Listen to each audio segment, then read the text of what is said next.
What is up, everybody? The State of the Art crew here for episode 118. And this episode's going to be fantastic. And I didn't forget that I had a new intro, but Josh made it and I got copyright struck because of the music he used. Oh, no. So I had to just mute it so you can watch the new intro, but it's like all choppy. It was awful. It's awful. Oh, man. But I hope everybody is doing well. And I'm not going to go on a whole rambling right now because I want to get him out, the man of the hour. And if you guys are collecting action figures, you should see you've had to have seen his work somewhere. If you collect Mythic Legions, you see it everywhere. Cosmic Legions, the Four Horsemen, the Cabal. But let's bring in our guest of honor, Trevor. YouTube every night, basically. Everybody loves him and wants him on his stream. Way overexposed, in other words. Yeah, exactly. How's it going, guys? Is that a thing that can happen, being too exposed, besides with photography? Yeah. I think people will get sick of you after a while, man, for sure. We are not sick of you. We are happy. Well, thank you, Paul. I'm not sick of you guys either. I'm happy to be here. I'm sick of the other two, but you know. Well, that's because you were born like 2 days ago. So. Oh, here we go already. You had to sip your first beer. These today. Gen Z kids, man, they get bored real easily. All right, well, I'll be 30-second attention span. I'm just kidding. Skibbity toilets. What'd you say? Exactly. He's not even listening to me. I'm over 50. He's like, nah, what? Are you watching TV? Or even Sigma. Right, exactly. Oh, geez. Oh, don't say that. My no kids cap did it all for day real, in for real. school. I hate it. Oh my god. What the Sigma? Oh shit! All day. RG's in the house and he says, "So is this going to be a live nude photo shoot?" Whoa! No. That artwork was something else, man. That was something else. It started off not the way I was expecting it. It started off one way, and then I was like, "All right, I'll make my fat character on a stool and all this stuff." And then all of a sudden, I'm like, "Let me make Paul all jacked up and stuff." And I'm like, "This is looking awkward." I'm like, "I'm going to keep going with it." Yeah. And then got your photographer of you looking more like you versus. Yeah, that was good. I'm glad you didn't crumb me up, man. Like that was good. I don't know if anybody even gets that reference under the age of. Well, Joe won't. Joe doesn't know what I'm talking about. Right. Yeah. YouTube? I'm just kidding, Joe. And the Canuck with 5 gifted subs. Thanks. Hey, Canuck. Knights of the North, baby. Oh, see, now you're going to make his ego even bigger. I can make it to this low T stream. So, we talked to most of you guys in the chat last week. Hopefully you guys have been safe and picking up some figures and stuff. And we're going to go around. And let's start with our guest of honor. Trevor, what have you picked up this week? All right, I got a bunch of stuff here. I'll try to make it quick, though. I got this little guy from Rage Knee Fury Toys. Not Michelangelo. This thing is amazing, man. Nice. Really so cool, man. This is the best of these so far. I mean, posability wise, it's really incredible. I love these guys. I'm not even a turtle guy, and I started picking them up because they're just really cool, and he's incredible. Do they still do the drilling of just like they have a fist and they drill a perfect hole in it?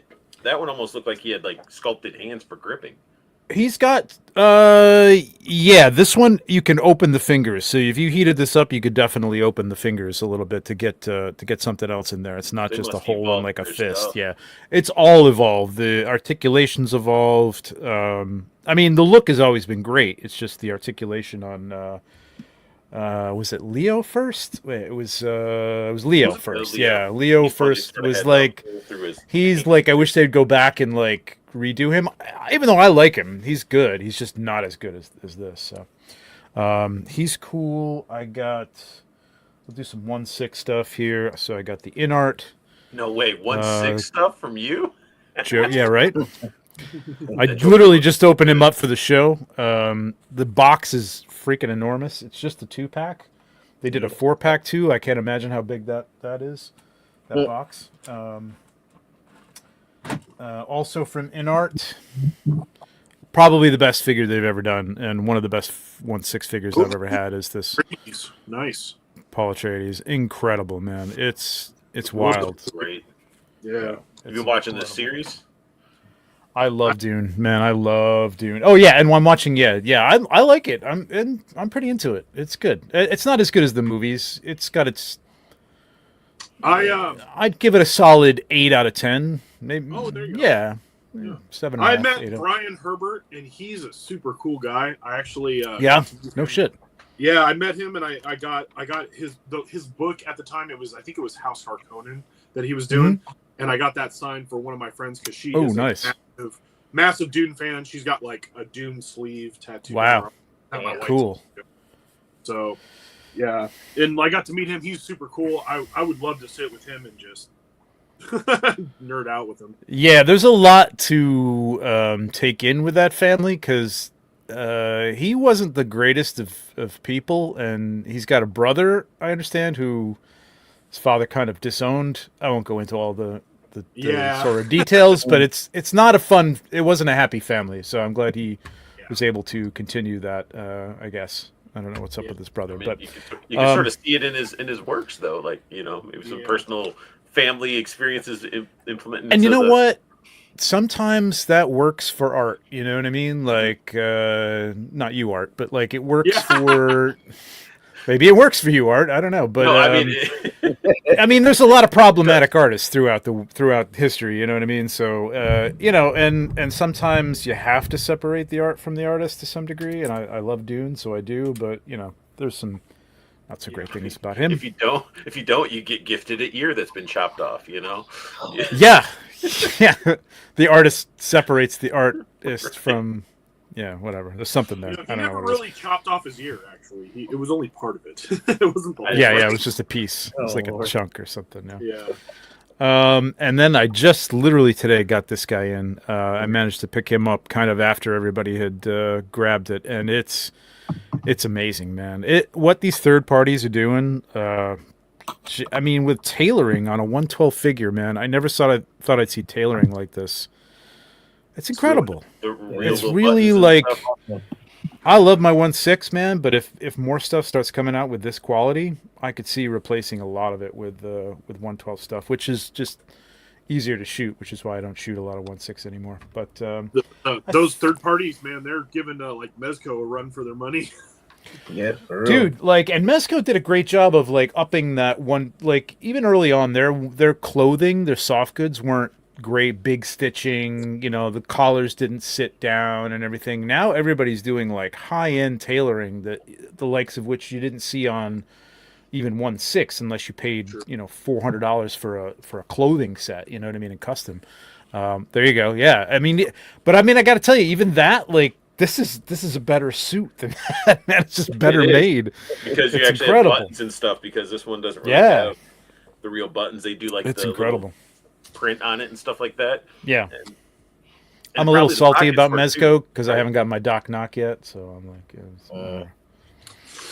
don't worry. I pre-ordered, went to New York Comic Con, saw it there, could have picked it up, didn't because I pre-ordered it. Still don't have it. That sucks. Yeah. Oh, how dare you! Wow. Thanks, But no. Art. Thanks. But no, I'm gonna Salt in my salty wound. Yeah. It came broke though. Oh, did it? Yeah, let's see if I can. No. I'm Yeah, just see, I actually- so it was basically his little skull came Oh, everybody said that. I mean, you're not the first person who said that. I saw somebody do a review and they said the same thing, that it broke off. What was supposed to be there? a skull, and you pull it out, and then you key in the cape, because the cape has it like built right into it with the peg. And it pulled so off. The peg broke off?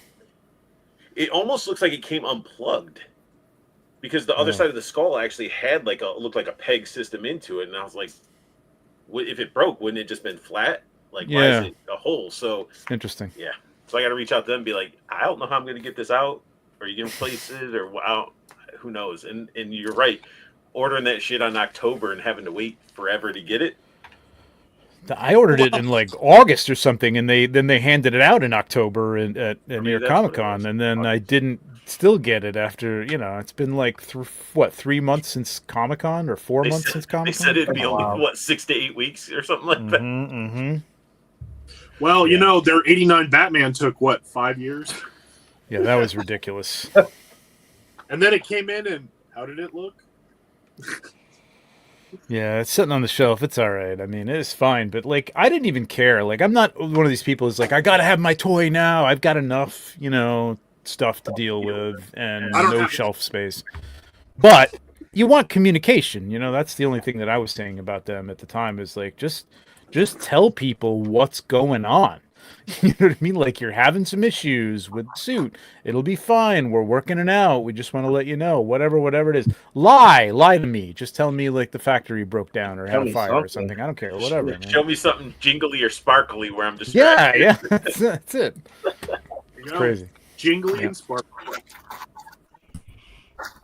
Now, I think that's it pick for up me. Anything That's else? pretty That's much pretty much it. Well, I got this. I picked up the I don't know, Gigantosaurus or whatever. I don't know what it is. I don't have a lot of dinosaurs, but this looked really, really good, and I thought I could use it with some Conan stuff or something. Just cool, man. It's really nice. Probably one of the better looking ones that they've done. Nice. Pretty cool. Jurassic Park stuff is impressive. It is. Yeah, it is. was like, I would love to get into shooting that kind of stuff. I would love to do like some of that environment stuff, but it's like getting into like kaiju and Godzilla stuff. It's like it requires a whole other set of dioramas, and I don't want to invest in that. That's a lot of city, blown up Yeah. buildings. And Yeah. You do Yeah, exactly. Yeah, I would like to try it, but I mean, trying it means You gotta buying $200 worth of props. So I don't really want to do that. Right. Maybe you want a train that actually drive through the city in your shot or something. Oh God. Maybe. Get little Monorail. train systems. Yeah, monorail systems. Start collecting trains all of a sudden. Excellent. I think that's it. I think that pretty much sums it up there. Yeah, my sum up for I sort of jumped during yours was I got my Doc Nocturnal Nice. and then the skull broke. Mm. But overall, the figure is really awesome, and you'll be irritated with having to hook in, like they have these little metal hooks, and you got to put it into like the leather and stuff like that. Oh man. And so this whole harness hooks down here, hooks on the back. It's just all these little like metal hooks that you have to work at trying to get into. I don't know if I Stuff like want that much flexibility or need that much flexibility. Just glue that stuff on for me. You know what I mean? Like I'm cool with where it sits, probably. that. Sounds like Right? a lot of work. You've been doing it for so many years. Just do it already. Like Yeah. now you put it. There was like, together. do you have the Conan? The any of the Conans? Okay, so the I hadn't Conans seen have the these one, though. little tiny like reverse fish hook almost. They're that they're that big, and you Ugh. got to hook it on one side, and then you hook the little wire from the sheath for the knife on the other side, and it hangs. But anytime you move that thing, they Pops both right come off. off. They both come off, and it's like you got to rehook everything up. It's annoying. Very Yeah. similar, but the way they did this one is it's actually I might be able to see it. Yes, for the scabbard 4 feathers. Yep. Let's do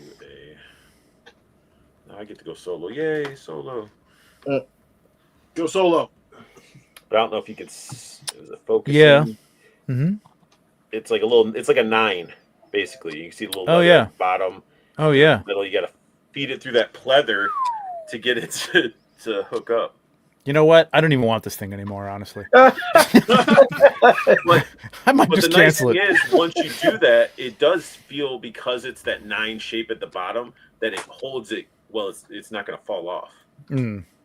I like the old Doc Knock. I thought the skinny Doc Knock was cool, man. That was one of my favorite of that Rumble Society line, and I don't know. I thought this looked cool, but it wasn't like something that I was dying to get. And now it's like 8 months later, I'm like, all right, forget it, man. Once you get it, you'll be happy with it though, because then you can use the We'll other see. Doc Knock as like a teen Doc Knock or a sidekick, like a Robin.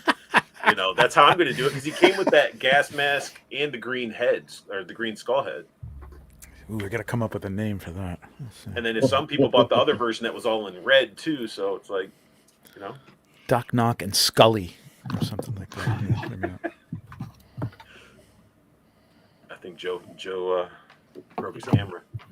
Looking for something. So, but Paul, since you're up here Oh. and Joe is not, what did you pick up for the week? Oh, I got what I've been waiting for. In stock sale. Yeah, baby. Yeah. I got the Minion Infantry. Oh wait, both you guys have it. Oh, I've got the shield right here, but I've been playing with the different hands, and you've been hearing me popping it around. But the tail, the colors, Right. the paintwork is so stupidly good. Mm-hmm. I mean, and how are you not going to put the open mouth? Oh, geez, he's got a closed mouth head too. Yeah, I have the closed mouth on. I actually, it looks cool too, man. Like if you got a couple of them, this looks pretty cool too. But I love that open mouth. That open mouth. I like is really it, but cool. he's a slippery little snake, so he's slippery little snake. Little slippery little snake. And I haven't put the armor on his pauldrons on yet, but man, I think I'm gonna have to get some soft goods for him because I think he'd look good with a little bit of soft goods, a little bit. That would be cool. Yeah. The soft goods that are on here is so good. I genuinely love this, and I'm probably gonna get another one as soon as I'm able to. I gotta have 3. Oh man, It's not like 2, 3. yeah. You got. I mean, if you're army building, you gotta have 3. 2 isn't enough. You gotta have 3. I'm not really army building, but I love. Yet. I can't wait until there's more colors. I'll get another one. Used for different guys. Oh, I'm gonna get more. I'm definitely gonna get more. Mhm. I was a good boy. It was my birthday. I was like, the in stock sale. I'm gonna get the snake. I want the snake. And then I was like, I'll wait, see what's hanging around, see what I want to grab. I know there's a bunch that I'm gonna grab still. I didn't know that all the older finds were going to be in there. Yeah, those went fast. Oh Fast. man, I would have been in there because I need Mandibulus and I need one of those like the shadow elves and just some different. Yeah, there's a few things that like I want to grab one and I didn't know it was going to be there. Gonks was I think on there for a second. Wasn't Snag on there too? Snag was on there. I can't remember her name, but the devil girl, the demon girl. Yeah, Zarya. I think, yeah, she was on there. I need her. Yep. So I was like, dang, yeah, you got her. See, Just flex on everybody tonight. I'll look through my archives and see if I got any of those for you. I don't know. I might have the Shadow Elf. I'm not sure. But yeah, there's just a few that I was like, man, if those had been here, I mean, I would have spent way too much money. But also, there's a dragon. It's your birthday. Yeah, that's the problem. Yeah, that's the dragon is a killer, man. Everybody, every one of these things that comes up, including, I'm sure we'll talk about the book and stuff. Like it's like, well, there's a dragon coming. It's like, well, yeah, I know, but you got time. You can pay in installments on the dragon. So like, There you go. There's Silver Knights I got to pre-order. There's I got Joy Toy. I got Motu. Oh, you do Joy Toy too? What do you do for Joy Toy? Warhammer? Warhammer. You're insane, man. Warhammer's nuts, man. But I stick to Black something. Legion Chaos stuff. So okay. Okay. Junkion did say, "Yo, you all bring in the big guns for photography. Welcome, Trevor." Hey, what's up, Junkion? And the Junkion also said, "Paul has once again not gotten the wear of ball cap for the stream memo." Well, he's got a nice shaped head, so that's good. But if that's what we're doing. Oh, okay. There you go. There you go. That looks good. Nice. Perfect. Let's do this for the thumbnail I did hear afterwards. about Diamond Select. That's sad news. Yeah. Very sad news. But I don't really know. I mean, we'll see. They're just gonna, it's chapter 11. They're gonna redo their finances. They'll probably come back. Sorry, I'm looking for a part, and I don't want to run over You're good. it. So No, you're good. You're good. Keep talking. Junkion says, "Meanwhile, I'm waiting for my shipment with Hagnon. Laugh out loud. Such a good-looking figure." It does look really good. I haven't gotten Hagnon yet. Cutthroat said, "Okay, Paul, wrap it up and send it to me now." No. Four Feathers didn't get the snake. It's okay. It's okay if you want the snake. It's okay if you don't want the snake, but you want the snake. Hagnon is great, man. Jump If there's Hagnons left, grab a Hagnon. People underestimate Hagnon. It's a cool figure. I love the head sculpt on the Hagnon. So Yeah, but he's got different ones. He's got a skull. mm-hmm. It's just translucency. It's cool, man. It's cool to photograph. It's cool just on your shelf. It glows. Does it glow in the dark? Yeah, it glows in the dark. I am a sucker for the translucent. Yep. I'm a sucker for Yeah, it. Four Feathers forgot up the sale too. Yeah, it's always those surprise that like tell you like the day of, like, oh wait, it's gone. Well, I Yeah, knew unless about you're- it. It just I jumped in like 20 minutes into it and everything was gone. So it was Yeah, like, those went really fast. There were a lot of upset people about that. You know, but like, you know, I there can't was be that probably upset. like 20 of each of them. You know what I mean? There probably wasn't many left. And plus, it sort of pushes you to go. If you hear Four Horsemen's going to be at a toy convention or something, go to them, because what you see on there, how they bring random stuff to the website, they bring it to shows too. Yep. Like, Yep, absolutely. seen a lot of gems get bought. I seen one show they had where they had all those like the bird guys that they used to make back in the day. Like they had a whole box of those, like the American Goshawks. Eagle or the bald eagle or whatever. Yeah, Yeah, they haven't had those in a while, man. Those, but oof, yeah, but it's just like those goes for stupid money now. you just show up and you know They're really cool though. Still, I would like to pick one up if I find one for a decent price. I'll be honest. I'm a completist when it comes to it. I'm like 3 away from complete, and it's like the stuff that's like you don't want to pay $500-$600 for. It's not Otho. I got my Otho and everything. It's like it was a gold skeleton, which I found a decent price on last year, and then there's like Sir Galeron, who's just a copper looking knight, you know, and these $500, and I just don't.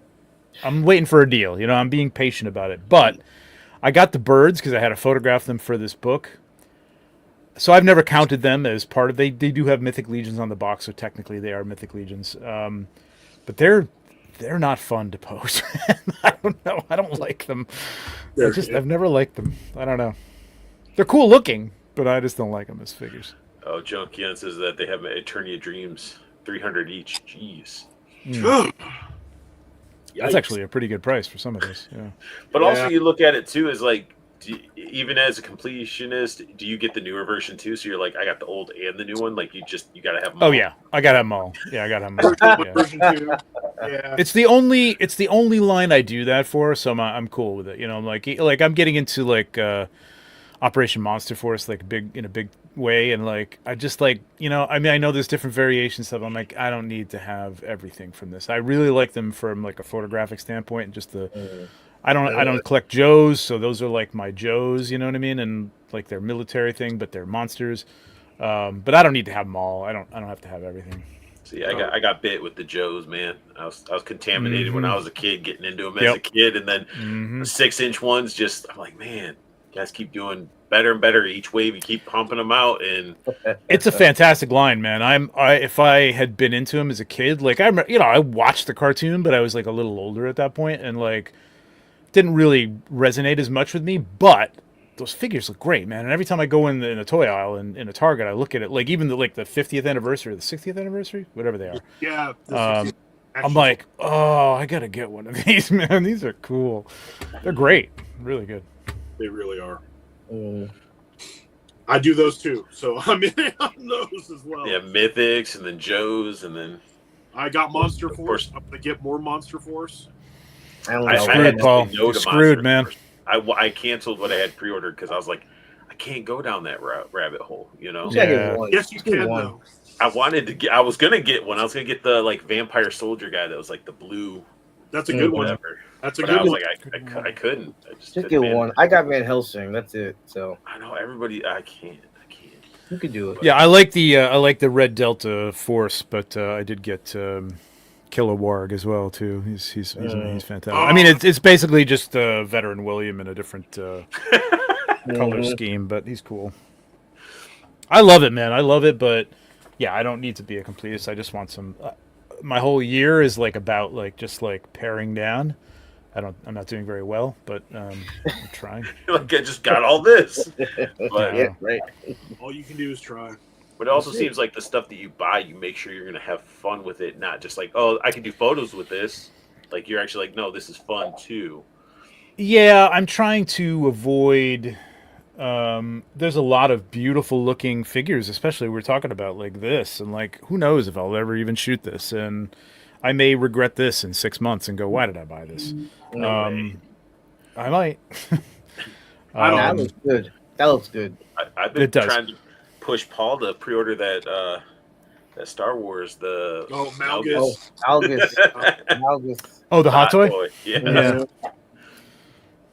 I try to stay Yeah. away from 112, or excuse me, 16. I try to stay on 112-ish. Yeah, a lot of this stuff back here is going to be going bye-bye. I just brought a bunch of boxes from storage because this has gotten a little out of control, and there's just stuff that I like. I have, like, you know, the Mandalorian. I have Queel. You know what I mean? Like, But yeah, like. Why did I buy he was this? in like 3 episodes and he died. Spoiler alert. Sorry, but I don't need this. I don't need this on my shelf, man. I don't know. I don't really need the armor. I don't need the speeder bike dude from Mandalorian. You know what I mean? Like, it's just I went a little nuts, and like I'm looking at the shelf and I'm like, you know, I like the Mandalorian, but like, my God, I don't need to have every minor character from this. They milk that show. series for everything. Like even Oh, Hasbro yeah. pumping Yeah, out yeah, every yeah. Mandalorian Of possible. Yeah. I stayed away from the Skeleton Crew. I know it just wrapped up, but I stayed. Skeleton Crew is good, but I don't feel a temptation to own any of the. I don't do Black Series anymore. I had a lot of those, but I don't feel a temptation to have those as hot toys. It was just a fun show, and I'm cool. Like, that's good. We're good. You know what I mean? Like, I don't need to have the figures. I'm cool. I felt that way about the Acolyte. I was like, it was all right. I liked some of the stuff in it. Some of the stuff was kind of like whatever, but I had fun with it enough. But I wouldn't buy a figure for it. Well, see, like Ahsoka, I loved Rebels, the cartoon. Yeah. I very much disliked Ahsoka as a show, and I went and pre-ordered all the Hot Toys figures because I loved Rebels. But then I'm like thinking, like, yeah, but these aren't even like the cartoon Rebels. These are like a representation of a show that you didn't really like. Yeah. Why do you have these? Like, why are you getting these? Like, stop yourself, stop. So I canceled them. Yeah. Well, how about everybody that bought that Snoke and Throne figure Black Series? Everybody's going crazy about it, and then it's like Snoke, he didn't do shit. He was a horrible character. It was just all bad. You know what? That throne comes in handy for space, like other space, the cosmic stuff and things like that. I But, took the throne, and that throne has Palpatine sitting on it. I was like, yeah, there you go. Someone else, not you. Yep. Now, Joe, what did you pick up this week? Not too much. You saw I went on a toy hunt. I found some of those the Danger Girl figures from the old McFarlane ones, and I popped the heads off. So I've been trying to kit bash them. I got one on, but the second one I'm still trying to like work on dremeling it. Oh wow. Yeah. Cool. I'm like still working trying to Dremel that and trying to get it on like a G.I. Joe buck or something. So I got that. I just got off of Mercari because I'm obviously want to kit bash him. Oh nice. Oh, that's King King Grayskull. Yeah. I Man, just got could've sent you one. I could have just sent you one. I paid like $2 on Mercari. Yeah, that's And then I don't know why, but just because he's Muhammad Ali. Oh hell yeah. Oh yeah. Oh, definitely. Oh, yeah. What do you That's don't know cool. why? It's Muhammad Yeah. Ali. You That's the only reason I got it. Just because it's Muhammad. Yeah. Yeah, The greatest. He didn't sell out and fight a Paul brother. I have thank the God. Creations one, but like I didn't want to open it because it's too nice. It's like in a book and everything, so like it sits open. So now I needed like some type of representation of him on the shelf, and I wanted to buy the Legends Elite of Muhammad, but it's like sold out everywhere, and everybody wants like $50 for it. And I'm like, I'm not paying that. So I picked. Is up that 6 inches or is it bigger? Is it a little bigger than 6 inches? That's a 112. It's like the little He-Man one. So Oh, so that's the origin scale. So that one's like Okay. 5.5. yeah, Okay. 5.5. I couldn't even tell that it was the origin scale when you held it up. Yeah, Yeah, it's because he's got his robe on. I gotta get that one. I don't have that one. yeah. This is the only one I want. Oh, I didn't even know that existed. Oh, okay, that's cool. So that's like, oh wow. So that's He-Man scale. Yeah, Muhammad Ali. Oh, damn! Look at that! Wow, holy crap, that's crazy. Mm-hmm. Yeah, that's the Legends of. Or what do they That's call cool. it? Superstars. It was a Superstars line. Yeah. He comes with some. He has the boxing glove hands, but he comes with like regular hands and everything too. And he's articulated. Arms are articulated, knees and all that stuff. So, who else did they? Not too long ago. So who else did they have in there? Like wrestlers or? Like, they're wrestling. It's all stuff. Yeah. Okay. Yeah, like they didn't have Refrigerator Perry or anything like that. Like nobody knows who Refrigerator. That would Perry be cool. No. Right? That would be cool. All do, That would maybe cool. not. No, Joe knows. I coach football. I know who Perry is. All right. Oh my God. I want. Insult my intelligence. I don't know how they're going to do it, but they need to get. Classified needs to do a fridge figure for me. I was trying to. I saw a guy at a convention last year. He had a custom Refrigerator Perry. He had the jersey on. He had, that's cool. He looked great, and I was trying to buy him. Did he make the football? What was it, like a hammer? Yep. Yes. Yep. It's on one of my toy hunt videos. I'll find it. I'll send you a picture of it. I think it's on the thumbnail. It might be. Yeah. But yeah, I wanted to buy it off him, and he was just like, "Nah, not for sale." He's like, "Nah." It was part of the display. He would not sell it, but it looked really good. And he was sitting there painting. He had a whole bunch of like printed out picture heads of Refrigerator, and he was like just sitting there just painting all of them. Like, oh, I'll sell you one, like the head sculpt for like $50. I was like, nah, I'm good. I'm good. Bit much. Want the whole figure for $50? Dang. So, Junkie wants to know what buck you're putting that Gen 13 or Danger Girl head on. I haven't decided yet. Let me get the other one. I'll show the other one. Why did my brain think Gen 13 for that? Was it the same because artist? You're thinking of old Image, like old McFarlane Image stuff. Mm-hmm. Was the Danger Girl the same? He did. I think it was. Was it artist. Wildstorm? I don't know if it was Wildstorm or Top Cow. It was probably part of Image somehow. I got that one. I popped that one on the. Oh, that looks cool. The Lady J. Yeah. I actually think that one. That old ass figure looks more female than the Lady J head. All right. I was thinking about CoverGirl for this one, but I know we're getting that new CoverGirl, so I'm like, it's kind of pointless. Yeah. So I'm trying to figure out what buck I want to do for it now. Wait, those Danger Girl things, those were like with like they came out like it must have been Top Cow because like Evil Ernie came out around that time and his figures. That was Chaos Comics, but yeah. But I'm saying like those that like indie grouping of figures came out. Yeah, I think it was Top Cow, but Top Cow was part of Image before it was bought by. I think it was bought by DC. They owned like 5 points of articulation. Yeah, well, it's McFarlane. McFarlane back in the day, everything was kind of. So you got here, you got this, and you got boot cut. That's it. Wow. You're lucky. You're lucky you got that. Back then, those were the awesome like import type of figures. You had to go to Suncoast. All my anime figures I got had that articulation. You aren't wrong.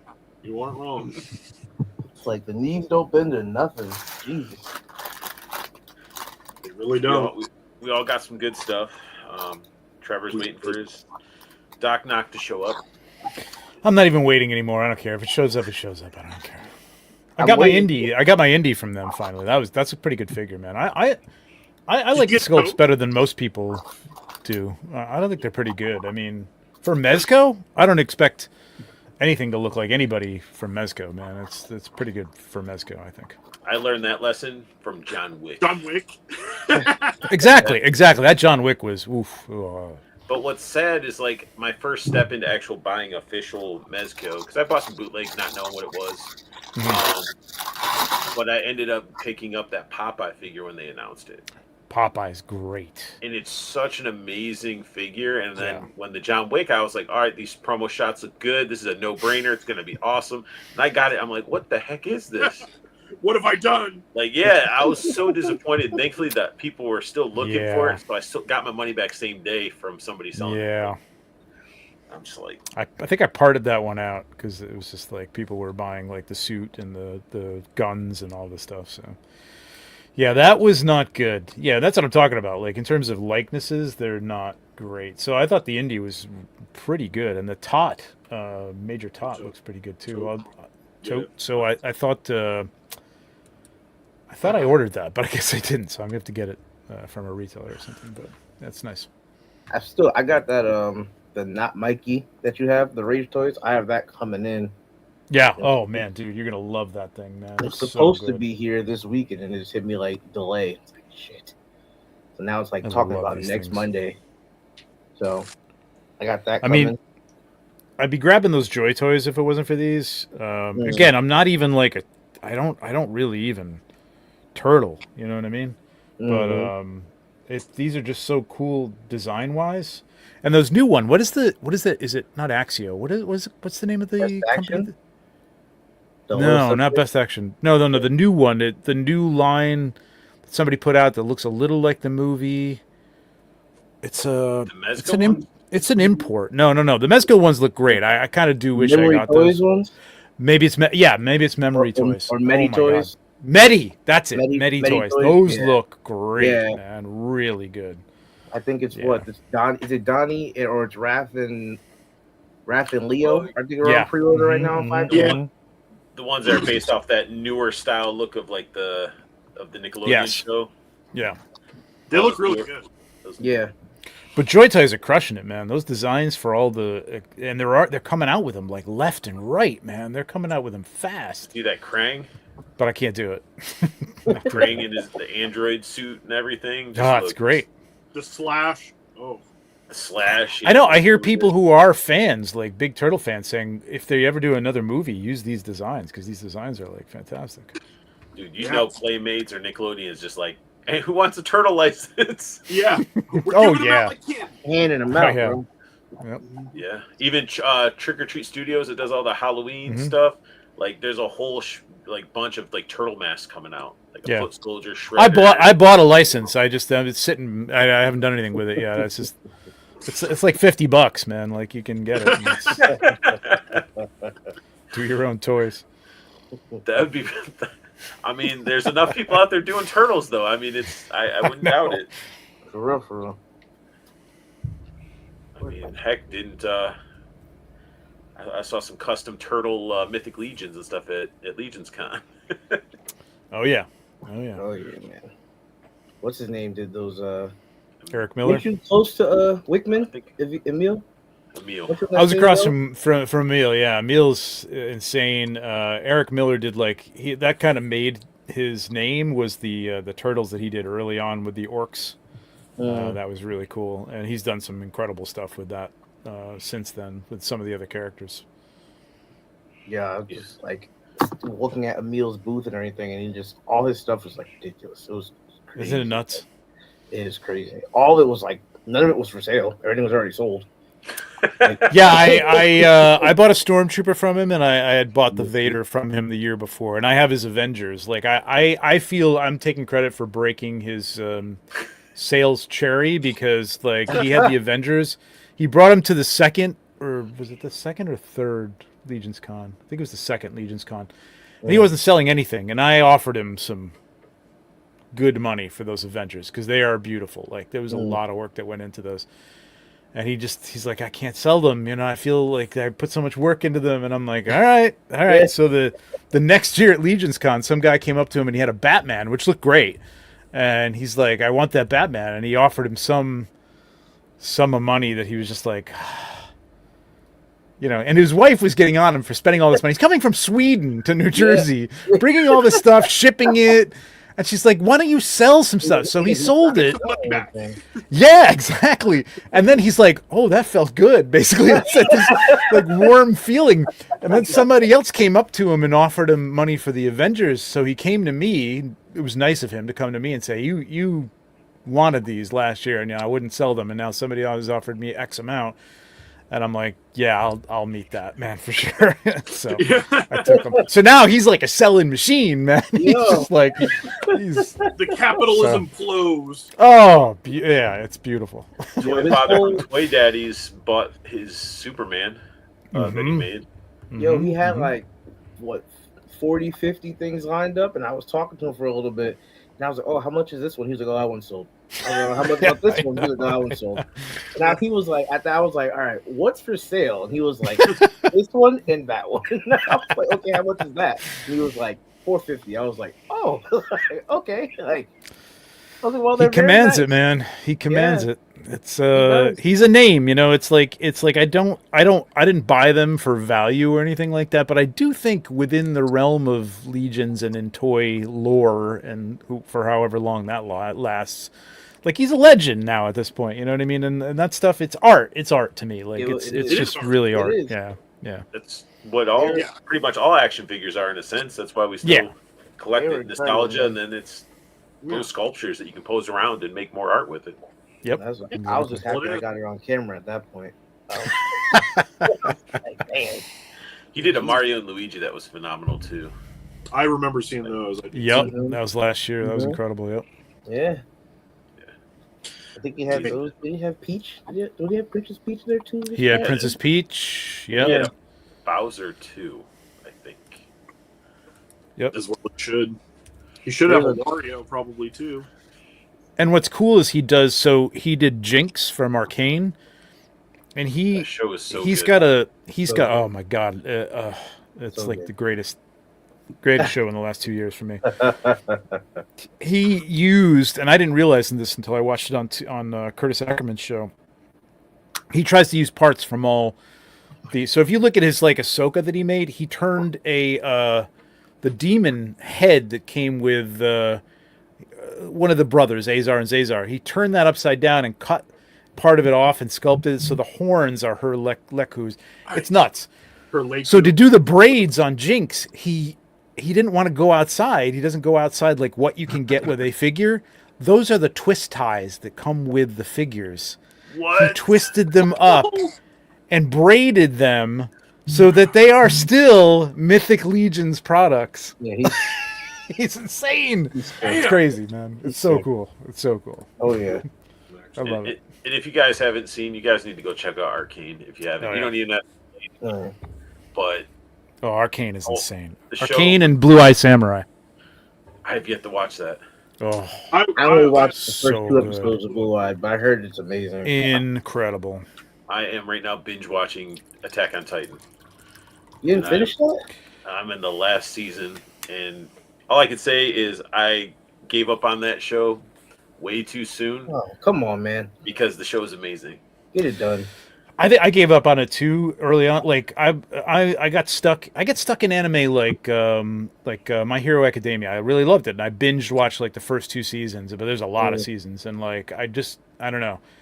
There's something about Attack on Titan where I'm like, wow, this is dark and really cool.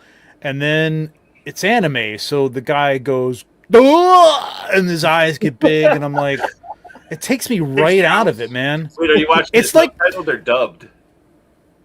I think I watch. I like subtitles. I have no problem with subtitles, so I like the subtitles. But it's just that look, and it's like it's the goofy. It's the same thing with what's the God, it's escaping my mind. The Viking one that's on Netflix. Not Valhalla. Oh, I know what you're talking about. You know what I'm talking about? Yeah. It's really good. With Vinland Saga. Vinland Saga, yes, thank you. Yeah. It's really good, but it opens up with some like Japanese pop music, and I'm like, no, man. Like I need I want to hear and like Viking bum bum drums, and it's like da da da da da. You want the seriousness. Weird, man. Yeah, I don't know. Anime is a weird thing, man. I know you got to get over that hump, and it's great. Like My Hero Academia is fun, but like it's like X-Men basically, but not all anime has that like the over exaggerated. Like if you watch if you want like that dark typeness, like Solo Leveling. Yeah, is really good. Okay. And it doesn't. What about like Demon Slayer? I hear a lot about Demon Slayer. Demon Slayer's good, Okay. but you have two characters that are annoying as shit that would probably take you away from your experience. Yeah. Okay. If you don't want But like the Demon whole Slayer comedy, is really good though. Yeah, I don't really love the comedy. I want something really cool and deep and like, yeah, I mean, solo leveling is amazing. Like Art Okay. said. I could give you a bunch of like a list of Season 2 just Okay. started. So Okay. Cool. Yeah. Oh, that's great. If it's just on season 2, that'd be amazing. Yeah, season Because 2. like if somebody turns me on to like My Hero and it's like 6 seasons, I'm like, oh my god. Yeah, All right. I finished my hero. It's like I'm up to 30 date on episodes per My Hero. season or something too. It's Yeah, like, watch Jesus watch Christ. One Piece, There you go. and we'll see you in a couple of years. Get started on One Piece. Like He me. was- Yeah, no. I mean, weird animated like goofiness. I didn't grow up with Dragon Ball Z. It just wasn't on my radar. And like, so like when I got back into toys and stuff, I'm like, oh, this is Dragon Ball. Let me check out Dragon Ball Z. And I watched one episode. I'm like, what the fuck is this, man? I know some people love it. I'm not trying to trash it, but I was just like, I don't know. It's just like bros like beating each other up, man. I'm like, You I don't know. gotta invest in it too. I 'Cause guess it's like so, one yeah. fight. One fight's like 17 episodes. Oh yeah. Yeah, Yo, that's the first not time for me. Goku was Super Saiyan, it was like a 2-week process for him. to go Yeah, Super I need Saiyan. some dialogue, man. I need some was like him just character development. It was him yelling and Frieza like being racist for like a week. It was You like know, all it was. You can always do some JoJo's Bizarre I'll Adventure. can do without no. That is, I tried to No, watch I would- JoJo's. It's good. It's good, but it's very. I But couldn't do that. it. Watch Blue Eye Samurai because that is what it's not really anime, but like it's beautiful animation, and it is like if you like, like John Wick, it's violent too, man. It's really good, and it's fantastic. Yeah. Terminator cartoon is good too. Yeah, Four Feathers says Terminator. That's good. That's hooked me in for sure. Is it? I heard it wasn't that good. Oh, I liked it. I'm liking it so Yeah. far. I haven't watched the whole thing, so I don't know if it ends crappy, but like it's good so far. I gotta try it. I added it to my list, but I didn't try it yet. Mm-hmm. Hey, what's up, KJ? I'm always just looking into Thanks, man. checking out anime. So when people are talking about JoJo, if anybody say stopped after Starduster, it's very weird. It's very weird, and I didn't think I'd like it, but I was like, it's good. Yeah, It's way too over the top for me. It's And I very like over the top and It's super over the top. flamboyant. Yes. When it's like, but the characters.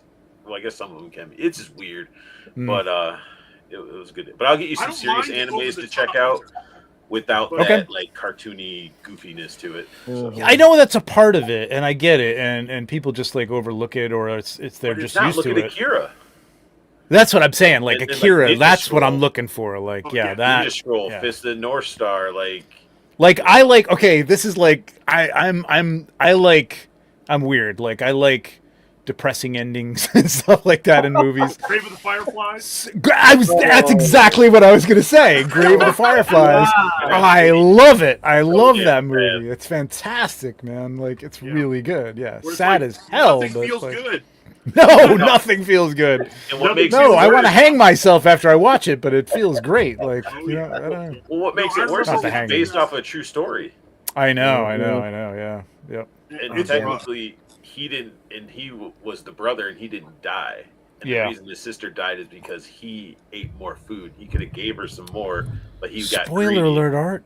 No, it's good. Oh, I It's mean, great. that's just Watch it been out anyway. How It's long? fantastic. I know. 30, 40 years now. 80s. Yep. Oh, one of my old employees. I was like, oh hey man, you like My Neighbor Totoro? And he's like, yeah. I'm like, you like Spirited Away? He's like, yeah. I'm like, watch Grave of the Fireflies. Oh, no. That's evil. That's evil. Oh, and he watched it and he was just like he had this, like, and he was like 20, so he's like a young guy, and he's just looking at me like. Does he Like, even what know did I what just- like Vietnam was or anything like that, Yeah, or like yeah, or like- Japan, like like. One from Well, that was World War from II, Metallica yeah. starts playing in the background. but it's definitely one of those animes that captures that era more than any like live action that they've produced out there. I feel. It's incredible. Yeah, Me that's too. that's the kind of stuff I want. I want like something that hits me. Hits me. You got fucking what was it, Clanad, Your Line, April. There's a couple of them like that. Okay. There's a couple of Alright. them. If you want, I'll help Art with a list. All right, you guys give me a list. I'll get you I'll a start list. watching it. I'm open to watching. It will not Like be sad anything fun. movies. I like happy movies, but my wife always says this. My wife is like somebody who likes, she'll get into a good movie, but like she likes, comedy and uplifting and happy, and like I'm like I want to watch, shit that makes me want to like slit my wrists afterwards, man. Like, I don't know. It's just like my wife. I don't know what it is. My wife calls it dad movies. She's like, "You're watching a dad movie, aren't you?" And I'm like, "Why is it a dad movie?" Like, excuse me. Like, she came out and I was watching. I think I was watching The Northman, and she was like, "What is this? Oh yeah, dad movie?" Yeah. That's a good example. She was like, "Was this a dad movie?" And I was like, "It's so good though. I love that movie." Like, what's that? There's 2 Adam Sandler movies. I gotta think. What's the Jules one? Uncut Gems. Uncut Gems. Oh my god, it's so depressing. It's so good though. Punch Drunk Love. Punch Drunk Love. I was curled up in a ball on the couch watching that movie, man. That movie, it was so cringy. That proves that Adam Sandler can act. Oh, he's dramatic. He's fantastic. He's really good. He plays a loser like really, really well. Yeah. KJ, I didn't even have to say hello because our guest of honor said hello, KJ. Don't act like you didn't get acknowledged, sir. You can get the hell out. I'll kick you out. Hey now. Damn. Choose peace next time. Diggs Figs, here we go again. It's KJ Bryant. There's not even a giveaway. Why are you here, KJ? Oh, ouch. Rough. Four Feather says Last Train to Busan was sad. Train to Busan was excellent. Yeah, Train to Busan was excellent. It's a good one. The Koreans are doing fantastic horror, man. They do great horror. Old Boy. If you've never seen the original Old Boy, I mean, there is only one Old Boy. Don't let anybody spoil it. That's true. That's true. I forget the other one. I don't ever want to any of that stuff. The Ring, The Grudge, all that stuff where we Americanize it is nowhere close to what the original work is. Nah, I don't know what the point of that is either. Just read some words, man. You could read. Right. Subtitles hurt the brain. I think it's because people have to pay attention and can't like scroll on the phone while they're watching the movie, which it's like pay attention to the show. You know what I mean? Like, I don't know how you guys feel about Andor, but that was like Andor for me was like some of the best Star Wars that's been since the OT. And I think a lot of people are just like you got to pay attention to it. It's not one of those shows where you can kind of like, scroll on Facebook and go like Skeleton Crew is like that. Like I can kind of like, yeah, oh, that's cool. Yeah. You know what I mean? But you can't do that with Andor. I'm such a nerd for Star Wars that if I'm gonna watch a Star Wars show, like I don't scroll and do I'm just I'll sit and watch. Of course, even if I'm just like, what? I still gotta I gotta be locked into it because I did like the guy they got to play Thrawn, but he's a good actor. But I was like, the Thrawn is like he's ruthless. Yeah, he's clever and smart, and everything they gave him to do was stupid. Yeah, it was like. Don't get me started on Ahsoka, man. We'll be here all night. No, don't get me started. No, I worship at the throne of Timothy Zahn in his books, so I'm like, could have done better. Yep, absolutely. That's Hollywood and everything all the time. They got the source material right in front of them that they could follow to the T and make an amazing film or series, and they still like to stray away from it. They could have just taken that trilogy and made it into the movies, and it would have been 1,000 times better. And Luke, I mean, the age of Mark Hamill would have been fine. Like everything they could have still done it, and it would have been awesome. Yep. Did you guys see the Daredevil trailer today? Looked great. That looks so good. It looks really good. Marvel Vincent needs D'Onofrio, this. man. I gotta look. Vincent D'Onofrio was the greatest casting, I believe, next to maybe Robert Downey Jr. In MCU history, man. He's fantastic. He's perfect. But you know what, though? I'm pleasantly surprised with what's his name who plays Punisher? I can't. It just fell. Oh my God! Okay, he's the third actually because he's perfect for that role. He's so Bernthal. Bernthal. John Bernthal. Yeah. And I love his podcast too because then you start seeing how he is. I don't know any podcast. And you're Yeah. like, dude, he's Frank Castle. He is Frank Castle. Like, He is kind of like that. Yeah. Some of the stuff he says, you're like, oh, jeez. Yeah, he's kind of that outsider actor. Like he was on with the woman who plays oh god, jeez, I'm forgetting her name in Daredevil. What's her name? His girlfriend. What's her name? The blonde, who they brought back, which is great. She's really Somebody in the chat will say it. anyway. Yeah. She has like a talk chat show, or she's done like some discussions, and she was talking with him, and like, yeah, he's like a real outsider actor. Like, he doesn't feel like he's like even a C-list actor. He feels like real outside. He's very cool, man. Outlaw. That's Frank. Yeah, that's Frank.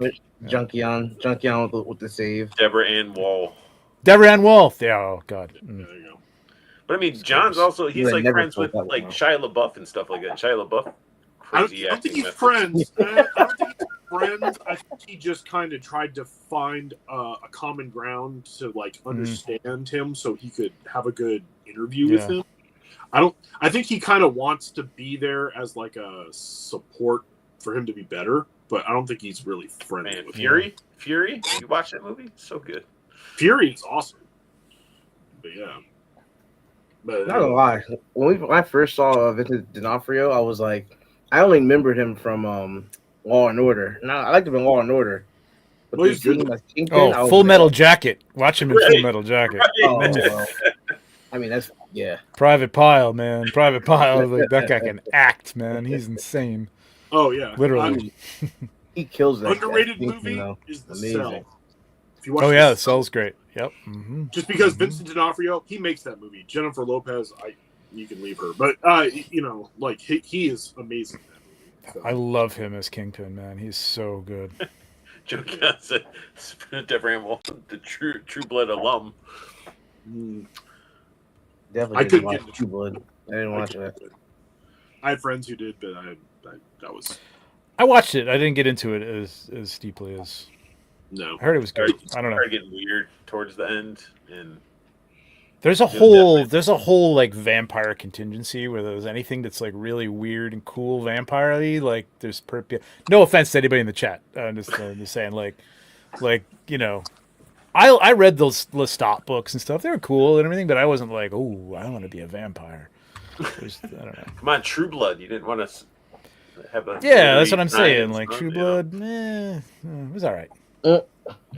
Yeah, that's not. There's my not thing. many vampire movies and stuff that I'm into that I would like be like, this is great. But then it's like From Dusk Till Dawn. I think they did a good job with that. From Dusk Till Dawn is incredible. Well, I love Underworld. I love the Underworld trilogy. Yeah, I enjoyed watching. I mean, they're not like. I have fun with them. Yeah, I think that's a good way to put it. The Yeah, vampires, the I guess light it's sort of like things. the Blades, some of the Blade movies. Yeah. Mainly. And- I have fun with it. It's not my favorite. It's just Bram Stoker's Dracula is perfect. Oh, I love them. I don't care what people say about Keanu Reeves either. I still like him in the movie. No, he's fine. He's fine. He's fine. It fit well with Winona Ryder in it and everything. It just worked. But like Nosferatu's out, and I haven't seen it yet. I haven't seen it yet either. I know Arthur went and saw it and said it was good. But it made me want to go back, and I watched Shadow of the Vampire again. Have you seen Shadow of the Vampire? Did I see Shadow of the Vampire? It's a satirical telling of the filming of Nosferatu, like the original Murnau. Oh And yeah, And it was yeah, done in the yeah, 90s, yeah. And it's Willem Dafoe playing Orlok. But the thing Oh is, no, I did see that. Wait a minute, that was a. Oh, that's right. That's what that It was the was. late Like in my head, that was another version of Nosferatu. He just played Nosferatu. Oh yeah. Well, So, the whole yeah. thing is that they're making the movie, but he's an actual vampire. Yes. I did see that. I saw that when it came out in the theater, man. Yeah, that's right. So That's, good, holy yeah. shit. Yeah. I Yeah. have it on DVD still because I was like, I'm not getting rid of this DVD because I bet you can't even find this thing anymore. And, yeah, and I pulled it out the other day and watched it, and I was like, it's just so it's funny, but dark, but like really kind of messed up and dark. Speaking of which, What We Do in the Shadows, great vampire movie. That's an incredible vampire movie. I love the show. The Too. series is good. I heard. I haven't watched. Did I watch the series? Oh, I might have watched the series. I think I did. The characters in the movie show up in the series. Yes. Yep. So, But it's watch True Blood. Okay. Check it. Sparkle. Sparkle. Yeah. No Sparkle. Poor Feather says my wife read the book, started watching the show True Blood. She got me into it. It wasn't bad. Was it not bad because there was boobies? Is that why? There's a lot of those. Been by Underworld. Somebody said Keanu Reeves should have been Dracula. Oh no, man! No. What's up, no doing? Toy Addict. Toy Addict, what's up? Oh, Dead Man Juan said Nosferatu worth it. Yeah, you can't beat Gary Oldman, man. You can't beat Gary. Thanks for skipping over Cutthroat. He's been attacking me the whole night in the chat. I don't know why. Yeah, that's why I've sort of been skipping over. Yeah. We're having a good time talking, and it's like, let's throw in some negative crap. Let's attack. Just been jabbing me the whole night. I need to put him in timeout. I can put him in timeout for you. Nah, that's cool. I'm gonna hit his DMs up. Watch. I followed him on Instagram last week just to this. Watch.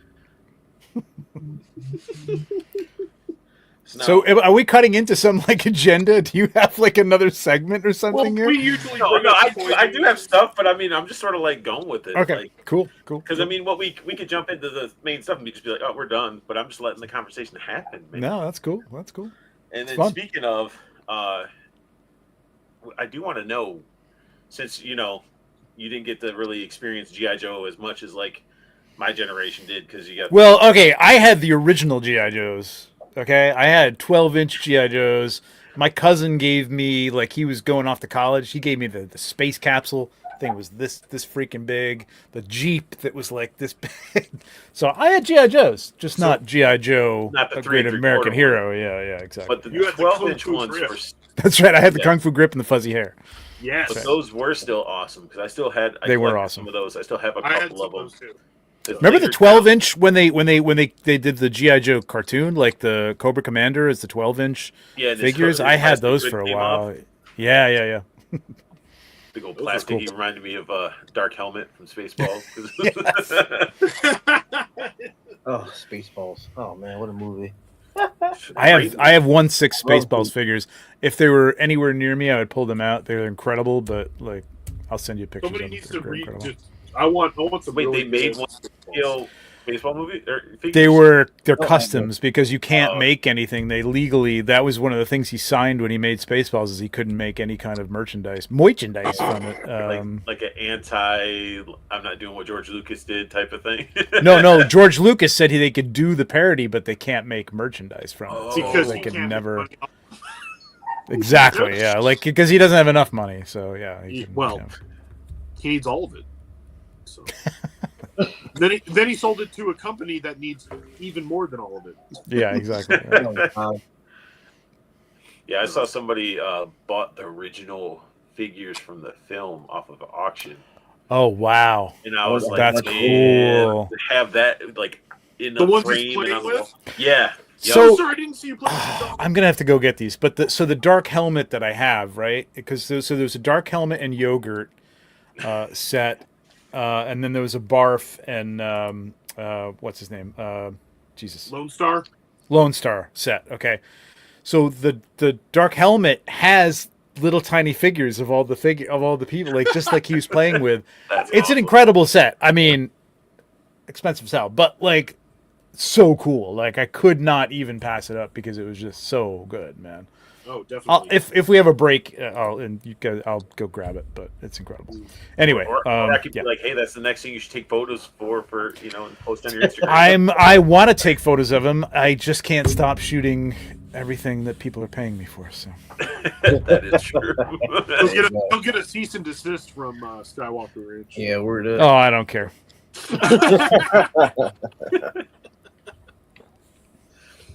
So. Luke Skywalker, Mark Hamill liked one of my shots, so that's all. At the end of that's everything right there.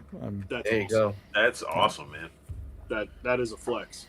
I had him reading the tale of what was it? Darth Plagueis to the what the hell are the birds on Force Awakens? The little The on Octu, the what were they called? what are they called? The porgs. Porgs. Yeah, porgs. Yeah, to the porgs. He was reading to them like they were like a little classroom or something, and yeah, he liked that shot. So that was cool. That's awesome. Life complete, pretty much. Now, would you say so? Obviously, you're doing 1/6 shooter, and you said you had the 12-inch Joes. Would you say those were like your first entry into like action figures? You know what? I think they preceded Star Wars figures by a little bit, so yeah, probably because they were like given to me as a kid. Like that was kind of the thing, you know what I mean? And like my cousin, I didn't collect them or anything, but my cousin like was going off to school and just had a bunch of them from. And I'm gonna date myself, but this was late '70s or something like that. And Star Wars had just come out, but then like after that, it was all Star Wars toys, man. It was Kenner Star. I mean, I still have my Darth Vader case filled with all the shit that I picked up as a kid. Oh, that's awesome. And I have all the guns because I was really anal retentive as a kid. I'm anal retentive now too as well. But yeah, everything's here, man. That's amazing. That's beautiful. All in pretty good condition too. That's both crazy. sides. Yeah. So you missed yeah, that Star generation Wars. of melting and blowing up your figures, you know? No, that was my generation, but I didn't do that. I went to my friend's house and they did it with theirs, and I was just like, "You're nuts, man!" And I you're don't know what holding the on to hell your you're case doing. like, I'm like, exactly. Meanwhile, I lose like a stormtrooper gun in the grass, and I'm like freaking out. Like, and I'm like, no. I was like that for a while until I got to a certain age, and then my mom grabbed all my stuff and just kind of put it wherever, and some of it, Oh wow. though. Yeah, my dad would do that every once in a while. We would have things in our basement and stuff all over the place, and he would just get to the point where he'd be like, "I'm throwing all this crap out," and that's when we'd like, "Okay, no, we'll pick it up. But I know I lost like tons of stuff down there, like probably all my like Mego figures and stuff like that, and there was probably all went in the garbage. Did you have a $6 million man?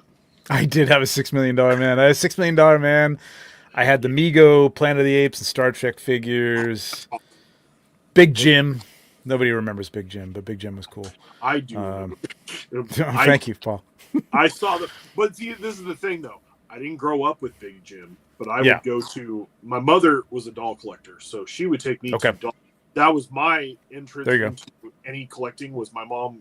She made and she collected dolls, and so then she'd take me to conventions, and I'd be like, what's that? That figure's cool, you know? And I'm like, oh yeah, it's a Big Jim. And it's a Big Jim, yeah. Yeah, and I was like, that's awesome, and that's how I got my 12-inch GI Joes. Was my mom got them for me because she was like, they're kind of like Ken dolls, but they have guns. You know? Exactly. And she was like, oh yeah, because it's kind of stuff that I kind of like too. You know, cool. That's like, cool. I have a Buddy Lee doll tattooed on my arm with her initials on it. Oh, nice. So she still has a doll room. You know, very cool. One of those things. That's cool. That's awesome, man. That's great. Yeah, and she gave me this sickness. All this. Yeah. I can't really blame it on my parents. I don't think. Well, except that they bought into the Star Wars thing and would give me, the figures like for doing chores and things like that. So I guess it kind of was. They have a Halloween costume. Kind of was a reward for doing good things, and now I just reward myself because I make my own money. I guess apparently you do good things for other people. So, that's right. Well, maybe. Okay, thank you, Joe. Maybe that's it. Maybe that's it. I enable other people to buy shit they don't need, so I buy stuff that I don't need to reward myself. So that I can like the things I like. You can't really deny that you're the biggest enabler in the hobby right now. like your photos are like, look how cool these look. Look how cool did I make them look even more. Like, I don't think I get credit for that, but anybody who says like, hey, I bought this because of your picture, I'm like, tell the Four Horsemen or tell Frazetta Girls or tell, don't tell me, thank you, but tell them. Joe can't tell the Frazetta Girls. Wow. He got yelled at. Uh-oh, Joe, what'd you do? What do I have to do? Do I have to do a parlay here, Joe, with you and Sarah Frazetta? Because, it was Sarah Frazetta, too. Yeah.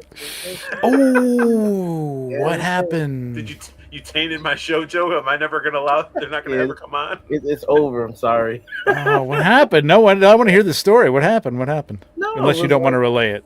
No, it was literally, I think it was last week or something like that. And somebody did a stop motion video. Oh yeah, Stop motion video of Vampirella. yeah. That reel, it was like 8 seconds, and I literally commented and I said like, "Damn, this thing looks so good. It could be like AI or some shit like that. Like it looks crazy. Like it could be AI or whatever." And then she commented, She commented and she was like, "No, it's not AI. It's stop motion." Like and then some other. Well, I will tell you, like I had to tell other people who know who that's God, what's his name? Jeez, I'm blanking. Hang on a second. Let me find out his name so I don't like. But he is all like, it is hand done animation, man. Everything he does, he prides himself on that, and it's Justin Rosh official, and he's great, man. He's an incredible artist. But I had more than a couple people say to me like, "Oh yeah, they're using it." I'm like, "No, that wasn't AI, man. That wasn't AI." And somebody said like, "Well, the bats come out." I'm like, "No, he does that in After Effects. That's all After Effects. He's not using AI for it. He's using all the old techniques. So I mean, he's using a computer. So yeah, he's got like some animated bats that he picked up from somewhere or he made them or whatever. But none of it's AI, man. It's all. So yeah, okay. I see where you're coming from. Okay, so yeah. Yeah, because they paid a lot of money, I'm sure, for that animations so, and they do it because they don't want to be pegged with that. Because I'm like, all right, I'm gonna go off on a little tangent. I'm tired of the AI stuff. I use AI. I use it in Photoshop. I use it for some other things. It's got its benefits as long as it's not hurting anybody else or taking money out of anybody else's. Hands. It's hard to avoid. It's a very tricky subject to deal with because it's there and you're not putting the genie back in the bottle. But at the same time, these companies don't have to justify or make it like a what's the word I'm looking for? Like make it justified, by using it. You know what I mean? Like make it an okay thing to use for companies. One of the companies who's doing the little goblin figures or something. It's not Rage Toys. It's somebody like that though. They used it in a bunch of things, and people were like, "Get this AI crap out of here." And other people are like, who cares? It looks cool. You know what I mean? And I get it. It does look cool. It looks really cool, man. It looks cool. I've seen a lot of people using it on their images, and I gotta say, like, it looks cool. It looks cool. Like I watched a review today that had AI video in it and AI voice. The AI voice freaks me out in the videos. I'll start watching like some description of something, and I'm like, okay, this is there's a couple of things where it doesn't pause, and I'm like, oh, this is an AI voice, man. I watched a few that were like one of the ones I saw today, which was I think it was AI generated mixed with something else that they did, but it was Jerry Jones deep fake. From the Cowboys having like this ridiculous like I know Jerry Jones. Print. Yeah, like it's all fake, but of course, and it's a bunch of jokes at his own expense. But I'm just like, I mean, deserved. Like, coming out of his mouth, it might have been real, but no, it wasn't. It wasn't real. Absolutely, and I'm a Cowboys fan, so yeah, it's same thing. I'm just saying, it was funny. And the guy Justin Rosh, like he commented back to me, and he's like, "No, it's not anime. It's stop." I think I saw your comment, and I didn't realize that was you. Yeah, that's me. Joe making all kinds of enemies for us. Making waves, I know. Like the guy commented back, I said, "No, you did an incredible job. It looks so seamless. Like it looks." Yeah. And I was like, so the person that did the thing that I talked about liked my comment and had a conversation with me.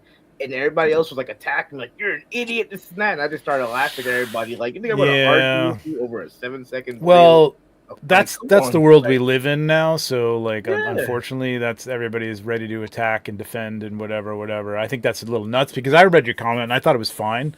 I didn't connect it with you, but because I was just reading the comment and I wasn't looking who was. But I didn't see Sarah's response.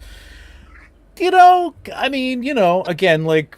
From her point of view, it's like they probably paid a lot for it and wanted to make sure that people didn't think it was AI, that they're not using that, and they're paying artists because her grandfather was an artist and he got paid, and her grandmother made sure he got paid. So like she's all about that artist credit and stuff. So yeah, I think that's probably why that happened. You're not in trouble. You're fine. It feels like it was just a more misunderstanding due to the fact that he was saying it's so good it could have been this, not like, oh, what'd you do by this?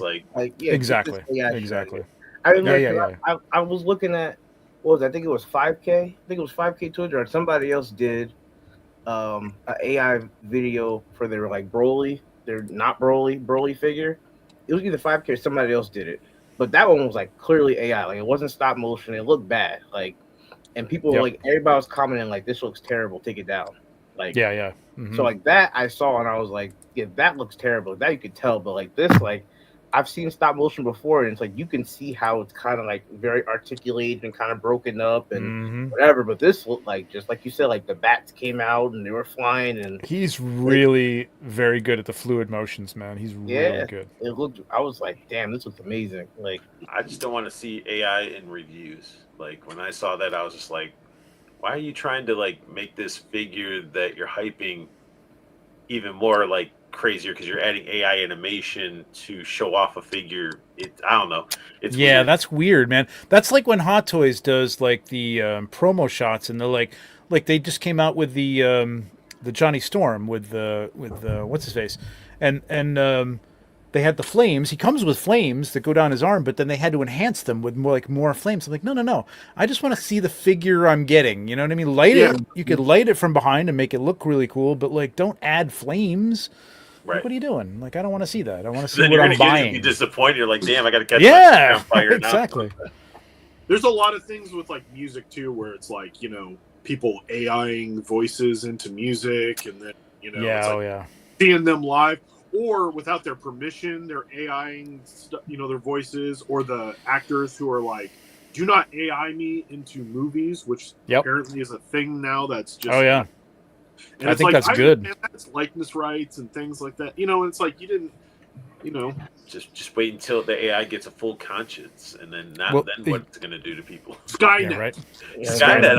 I mean, come on. If they could do likeness already and do this AI video and stuff, it's it's all just it's scary, man. Listen, man, I'm old. I fear for I fear for your whole generation, man.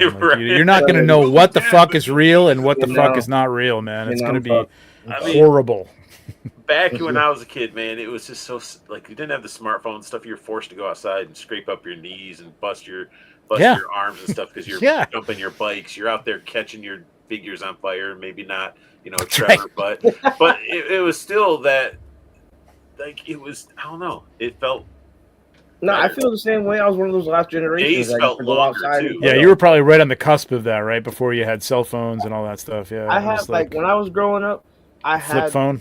Yeah, I had a flip phone, but it was a flip phone, but it had no minutes on it. Our biggest thing was turning the radio on and holding the flip phone to the radio and catching that 30 seconds. Oh, that's my ringtone.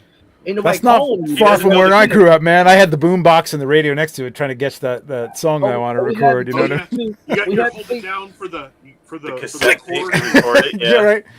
And you hope the DJ doesn't talk over the first 30 seconds of it or whatever. Hey, weather out there is 53 degrees in the city. Shut up.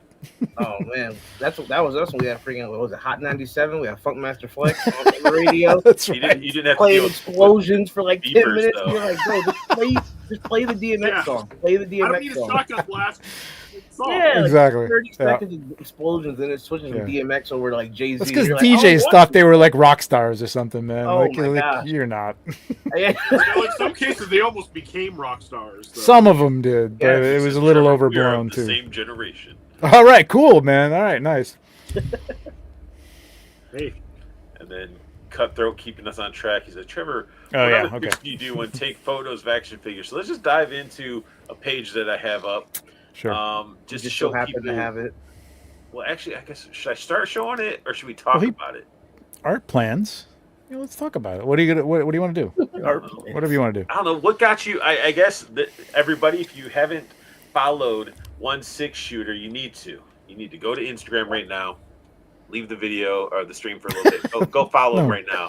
You should be able to do both. And let listen, man. Unless they have we those flip were phones. talking about flip phones that had no smart features. Everybody but the Canuck grew up with all this shit, so you should be able to just go over to Instagram while you're watching YouTube or listening to it and hit follow. And I mean, Canuck, I understand if you have to fire up your laptop and call somebody. He has to call AOL. Rub Go through that AOL. That man warm his just hamsters up, kidding. man. Warm his hamsters up. Yeah. But we got this nice troll in. Yeah, I posted some Christmas pics from the past up on the top for Christmas, and I haven't had to take them down because you can see how busy I am. I haven't taken the Christmas shots down yet. But you also show the behind the scenes of how you capture that. Which you could be that douchebag artist photographer that could be like, no, I'll never show my secrets, and but listen, I've thought from the beginning, like when I first got into this, there was a little bit of that going on in the community, that it was like very guarded, and there was a lot of those like outdoor explosive shots and stuff, and it's like, well, I kind of know how you do that. You blow up some fireworks. I don't know the exact type of fireworks you're blowing up, but like, it's not rocket science. It's all stuff that's been going on for 100 years in photography, man. There's nothing new under the sun in terms of this, really. I mean, there's some ways to do certain things with diodes and stuff like that, but like, it's a miniature set. It's not anything new. Like, digital backdrops have been used since the the 70s, so like, it's not anything. Probably the 60s or 50s. It's nothing new. There's been people doing toy photography since the 1800s, so like, none of this stuff is new. So yeah, help people, show what it's like. People like to see the magic behind the scenes. Like, if you do a magic trick, people enjoy seeing how it's done. So you wouldn't tell somebody, in order to know some tips or tricks, that they need to sign up for a Patreon or anything like that.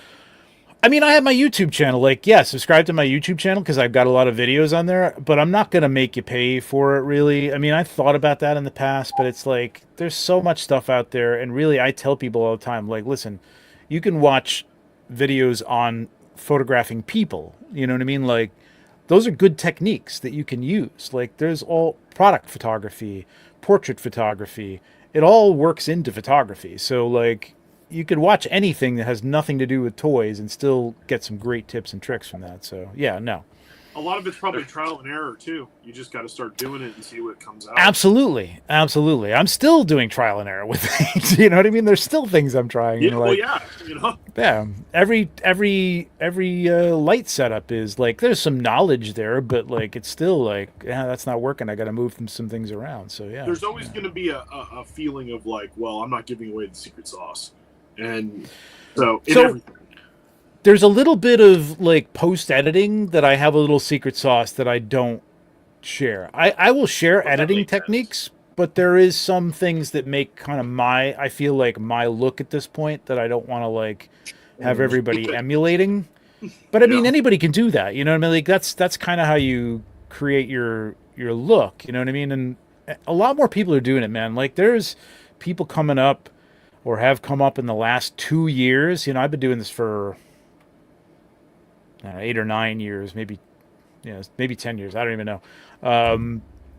And for the last 3-4 years, man, people are coming out of the gate, like, doing incredible stuff. So, yeah, they've all been learning from this, which is great. It just keeps getting better, so people are just... That helps, too, yeah.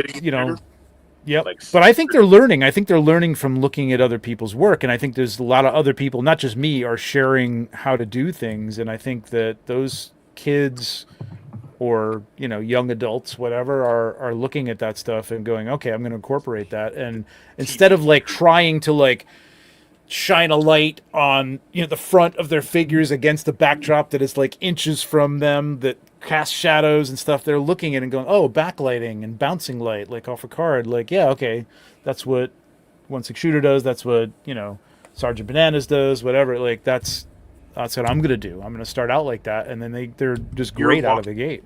You're walking so they can run. Exactly. Exactly. Or in Joe's case, stumbling and falling. But I mean, you got like your stop! What are you doing to Joe? Come on, man. you got your Swift dorks out there. You got the Yimbos, the No Chewings, the Toy Father. Yeah. You know, and I love that those guys do that live. Like they're doing it live now, and they're playing with it, and like that's freaking great, man. Like those guys like doing that live is fantastic because that really gives people the feeling like, you know, we're not all on top of everything. Like I would be the same way. Like it's the same thing. You're playing around with stuff all the time. It's not like an automatic, like, you know, everything I do is perfect. People say like all your shots are great. I'm like, yeah, but like you don't see the ones that suck, man, because I don't put them up. Like people don't realize there's plenty, tons of shots, and you're filtering, choosing the ones out of the Yeah. Hey, if you want to see the shots that suck, you can follow me on Instagram. Oh, stop it! You too, stop it! Jesus Christ! But I feel like all those guys, like the Toy Father and all the Yimbo and them, I think like they're like, it's gonna sound corny, but sort of like the future of the hobby. I feel like they're like the heart of it, due to the fact they have that positive energy. You know, they're good guys. They're not about the drama. They're not over there to shit on toys and stuff like that. And I love it. You know, it's like you go, like if you guys ever go to Legion's Con, you'll see them there. But the energy, they're positive, they're happy. They'll have a beer with you. They'll tell you like that's how it should be, and that's how it used to be until all these little circles and fighting. And if you're not collecting this, you're not this collector, and all that bullshit. Yeah, it's just like just have fun with it. I think that's just the world we live in. There's a lot of that permeating everything. But I agree with that. Like now, on the other flip side of that, I do Maz's Toy Box on Tuesdays, and we ask people to put stuff up, and it's critiquing time. You know, it's not. I do a show, Toy Photo Bomb, where we're just talking about great shots, and we're talking about what makes them great, and this is fantastic, and it's not critique. But I think you should be open to critique. You know what I mean? Like that. I went through art school, man. Critique was hard. It was hard to pour your soul or time into something and then have somebody go, yeah, that thing right there, that little line, that's kind of takes me out of the whole. You're like, I know. Yeah, but I mean, that's what it's for. Like then you remember that and you learn from it. And there's a good way to do that and a bad way to do it. I think we do it in a good way on Maz's. You know, I mean, the Toy Father guys, they're just talking about the good stuff too. Like they're just talking about their favorite stuff, and that's cool. Like I was on their show once and I got a little critiquey and I felt bad. but that's good. So like I do that. You see my thumbnail. I do that by hand and all that stuff. So it's like to have another graphic artist. Yeah, that's like, nuts, man. You know, somebody that's at a higher caliber, and they're like, hey, you know, I would try this. Younger me probably be like, oh well, f you. I know what I'm doing. But now I'm like, cool. Let me mess with that. Let me keep doing it over and over again, or I'll look at other art and be like, oh, so that's how they do that. Yep. And it's okay. Like when I was when I was going to the college, I'd critique people's stuff, and I'd critique people normal. But then it was those ones that would always be like they think they're the shit, like they're the best artist in the class, and all that stuff. And then I'd be like, and they'll nitpick everybody's stuff. Everybody's, and then I'll be like, all right, it's my turn to do it on yours. You're not gonna like it. Yep.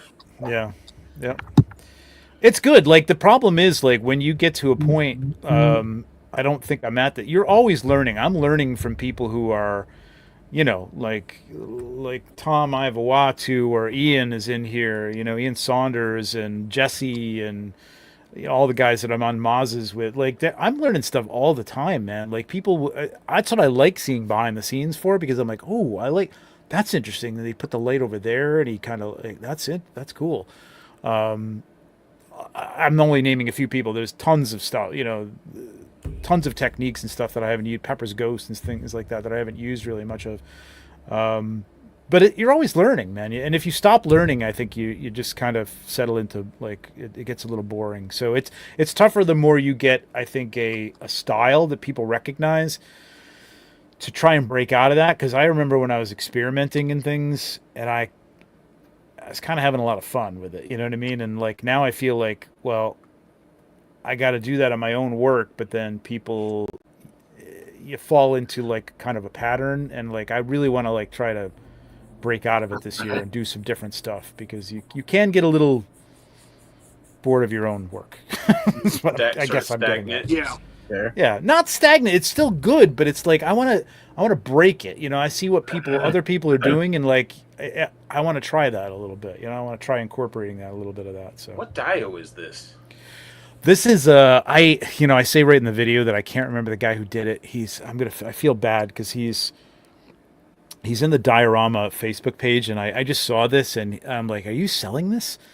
I was like, "Yeah," and it was a great price for what it was. It's beautiful. I don't have anything else, and I don't think he's a guy that like regularly sells, but it's beautiful, man. It's a great dial. Oh, he's asking us. I mean, you can decide if you want to answer this or not. Cutthroat says the photo shoots you do for Mythic Legion, they give you free product when you photo shoot their figures. No, they pay me. So they pay me, and then I buy figures from them. Yeah, exactly.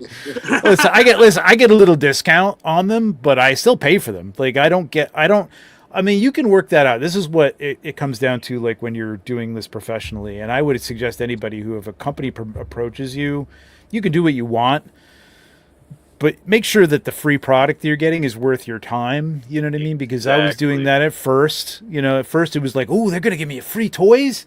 Yeah, cool. You know, but like it's like two $20 toys, and I've spent like 7 hours or 8 hours on this photo, and it's like that's worth more than $40, man. You know what I mean? Like you got it. Your time is, if they think your time is worthwhile, then your time is worthwhile. So don't give it away for free toys. It's not, you do what you want, obviously, and like there's enough free toys, I guess, that can make it worthwhile, but I have enough toys that I don't even want free toys. And don't you work for a company that makes something that you are willing to give your hard-earned money for? Right. Yeah. Yeah. Like, it says even more, I think. Yeah, right? Yeah, it's like, you know, if it's like, yeah, I work for them. Oh, do you buy their stuff? No. Yeah, exactly. No. And I'll tell you, that's a tangent too. Like I used to get stuff from I won't mention specific companies' names who would want me to do photographs of the stuff, and it was like I'd open it up, I'm like, this is, and it was likeness stuff, you know what I mean? It was like, this is terrible. You're like, I don't like that. Like I can't even make this look good, man. Like I don't know what to do with this. And so I would say to them, I'm like, I appreciate it, but I just say I don't have time. I don't have time to do this, so don't send it to me, because because if example like this shot, say you just had Fisher Rice here, and say it was like say it was $37, and then like you put all this work into this, it's like, and that's all you got was this one figure. You're like, you're worth 37. You're less than $37 an hour, basically. Yeah. Well, I mean, this is for free. I didn't do this for Mythic Legion, so they didn't pay me for this. Right. So, but no, I was just using it as an example. Exactly. Like, yes. But I put as much work into the stuff that I do for them. Absolutely. You know, I mean, just as much. So like this is one of their shots. It shows, though. That's the thing. It's like, shows. Well, I mean, I got to say, like, it's weird. I've been thinking about this more and more. I don't know why lately. This book has been a lot of work. Like, there's been a lot of, like, no downtime and no time to do my own stuff, which I keep thinking about. Like, I keep getting in these figures like this, and I'm like, ooh, I would love to shoot this. I don't have time to shoot this right now. Hopefully this year, once the book is, everything's complete, and I'm very close to, like, getting everything done for it, I'll get back to that more routine of, like, you know, but then you got Frazetta Girls, and they've got more and more stuff coming out, and AWOC has got more and more stuff coming out. So, and I love doing it, but it is kind of like, once your hobby becomes your job, which is like your ultimate goal, right? Isn't that your ultimate goal? Like, if you were like doing something you love, and like, if I could make money off this and becomes your job, it takes a different turn. It is a job. But you look back on it and you go like, man, it's pretty fun. I mean, it's pretty cool to be able to do this as a job, even though it is work. And sometimes you don't want to do it, and sometimes you don't feel it, but you got to get it done. But it is my wife's pretty a tattoo cool. artist, and all the there you go. We have this same conversation, because she tells me like, oh, well, you should do a YouTube channel and you should make these videos and stuff because you love that stuff. I'm like, yeah, but I don't want to turn it into a job.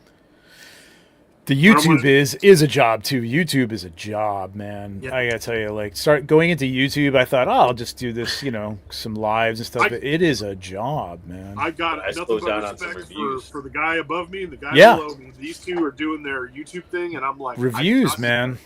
Reviews. I slowed down on them. I've been, good old life being life, but I need to get back into the flow of it. But still, like, I didn't grow. My channel hasn't grown as much as some people I've watched. Yeah, me neither. I mean, it's a lot. Like Google likes recorded videos. Like pre-recorded videos. Like I do a lot of lives. I do Legion's Lounge. I do 1/6 pack. I do some other things. But my biggest hits are the ones that I've done behind the scenes for photo stuff and like your tutorials and things like that. I just don't have time to edit them now. It's just like it's a lot of work. It is a lot. It's a lot. That's why I only do like toy shows or like I only toy hunt and stuff like that. I don't do all the live. I can't do the live streams. I don't have enough subscribers and all that stuff. But I don't do the live streams, and then like I don't do all the reviews and stuff because the main thing is I don't want it to become a job. Like I like to travel and collect. Yeah, and there you go. That's what it is. But like I don't want it to be a thing where it's like. And you're lucky because the toy hunt stuff sells, man. Like people love that stuff, man. Yeah, that's RG's channel, freaking. Yeah, I'm the first to admit it. I love watching it. I love watching. I don't know why, but it's a weird thing. Like some of the stuff that we like watching, it's like very strange. Yeah, and that's one of those things that I love having on while I'm playing with my figures. Yep, same thing. Yeah, when I'm shooting, I have some sort of YouTube show on in the background. Robo is talking about stuff or something. Yeah. Trevor wants to know what kind of camera to use for your photo shoots. So I have a Nikon Z7, so that's a digital camera. So it's got a bunch of lenses. I got a variable lens though, a 24 to 70. Which usually, like, variable lenses are not very sharp. This is cameras have come such a long way. Like, it's incredible, man. It's an incredible lens. This thing, holy crap, man. This was like... Yeah, you got your hands on that bad boy. So this was all day long. And honestly, so I shoot in front of a digital backdrop. Here in my studio, I have this here, but like I had to go to their studio, to Four Horseman Studio, because there's no way they were going to ship this thing. You've seen how big it was. So I'm like, well, listen, I'm going to need a screen to do a backdrop for this thing. And they're like, all right, we have one upstairs. It was like 65 inches or something. But I mean, even 65 inches, as big as that is, like it doesn't really cover this whole thing. So it was a challenge to get everything done here and make it look like this. I was very worried, I have to say. Like, so like you think that like everything is just easy and like, yeah, I know what I'm doing, but like every shoot is a challenge, man. And this was tricky. Yeah. Well, I have a question. How much do you think that dragon's going to cost? I always have to say insider knowledge because I'm going to guess it's going to be 500 for the base and then maybe 125, 150 for like the extra head and the flame and the wings, the accessory pack. And then I think they're going to do like, but included, I again, I don't know.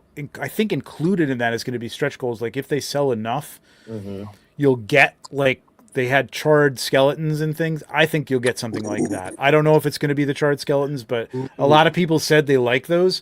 The base that it's on in that picture, if they could like polystone that, I think that could be an add-on. Oh, you're getting this.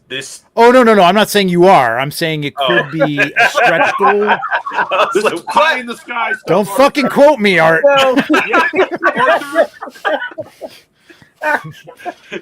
Jesus Christ! You guys heard this? Trevor quoted. Clip it, post it. Stop! You're gonna get us in trouble. Base confirmed. Art was about to run with it too. No, I went back. I was like, dude, that would be freaking sweet though. Like, Junkie and Dorklair got that from me. No, I love Bill. But no, when I went to shoot this, I told those guys, I'm like, I want this base. Can you make this base? And they're like, oh, maybe we could polystone it or something. I mean, polystone seems like it's going to be heavy to me, like to ship, but I would love the base to have it posed like this on my shelf would be amazing. But I don't know if that's going to happen. I would love it to happen. I don't know if it's going to happen, but I think there's going to be things like that, like this, maybe the charred skeletons, maybe another figure, maybe Raygon V2. I don't know. But I think it's going to be stuff like that. Yeah. Well, they don't want to mount it. It's not a mounting dragon. It's a god. So like they don't want, Well, no, you're gonna have to. Like I was meaning a female dragon for that one to mount. Oh Jesus! So. Oh come on! And then you could buy a family company, bunch of dragon eggs. Dragon eggs would be cool, man. Actually, I would love dragon eggs. That'd be cool. Yeah, dragon eggs would be cool, or just like smaller, like a child dragon would be cool. This is just the opening gateways. Then we're gonna have fire. We're gonna have lightning dragons, and we're gonna have. Well, if this goes well, I think this is really big, right? And we've all seen it, or most of us have seen it in person, or seen like a comparison. And again, no knowledge of what's happening in the future, but I think maybe dragons come in all sizes. I think maybe if we see another dragon, and there's 5 pillars apparently in the lore, and these are the pillars of the dragons or whatever, the watchers. There'll be smaller dragons. There can be smaller dragons, worms, and like the more Asian looking dragon that came with the one figure as a god. What's her name? I mean, this Araya, for like a small maybe dragon mount. Yeah, maybe. Yep. Well, I mean, we have because we have the dragon like Scourge from Cosmic Legions. We have a dragon type man. Yeah, we had Dragonborn, right? In D&D terms, it was Dragonborn, right? Yeah. How heavy was that dragon? I did not pick that up. I wasn't gonna touch it. I wasn't gonna touch that thing, man. No way. I don't want to. Damages the dragon. Exactly. I gotta get my hands on this. I forgot to pre-order it, and I missed the window. I was like, I'm gonna pre-order it. Yeah, I'm gonna pre-order it, and then it closed. I'm like, crap. Yeah, I was. So I mean, I talked to Jeremy about all this stuff, and when it was this and the Army of Laodiceus that had double joints, I was like, how's that gonna what do you think that's gonna do with people? Because people, obviously, Mythic Legions is about popping and swapping, right? And it's not going to be completely compatible from the elbow joints, at least, and the forearms that come before it with older figures. Now you can take the arm off up here, and that will be, you could pop that into an older figure, but it's just the joint isn't going to be pop and swappable, at least right now. And they realized that, but they just felt like there's certain characters and there's certain figures that they really wanted to try this out on, and they've been working on it for years, like to get it to be aesthetically nice looking and functional. So I think it's cool. Like, it's going to be interesting to see. What they did already with the Valiant Knight, I mean, that so good. He's going to look awesome with my goblins. That's how I sort of. Oh yeah, armored figures shouldn't move like Spider-Man. That's the thing. Like they're in armor. Yeah. I mean, those guys didn't really move, fluidly. They were, I'm good with really high articulation figures are cool, Mayfax or whatever. Sure. Yeah, me too, man. They're still cool. I still like them. I have no problem with how any 4 Horseman figure is, because me neither. It does what I want it to do, and 90% of what I want it to do is look awesome. And it looks awesome. I don't need it to be Spider-Man posed. Exactly. Like Spider-Man, I need Spider-Man to his legs need to, his lower legs need to crush onto his thighs, so he's in that crouching pose. But I don't need a knight to do that. I don't even need like a dragonborn to do that, or a wizard to do that. Like this, a ninja, maybe. Yeah, ninja, sure, yeah. You don't want your troll to be able to do Spider-Man poses? No. If he wants to, then he will on his own time. It's fine. I just want him to look badass on my shelf. That's right.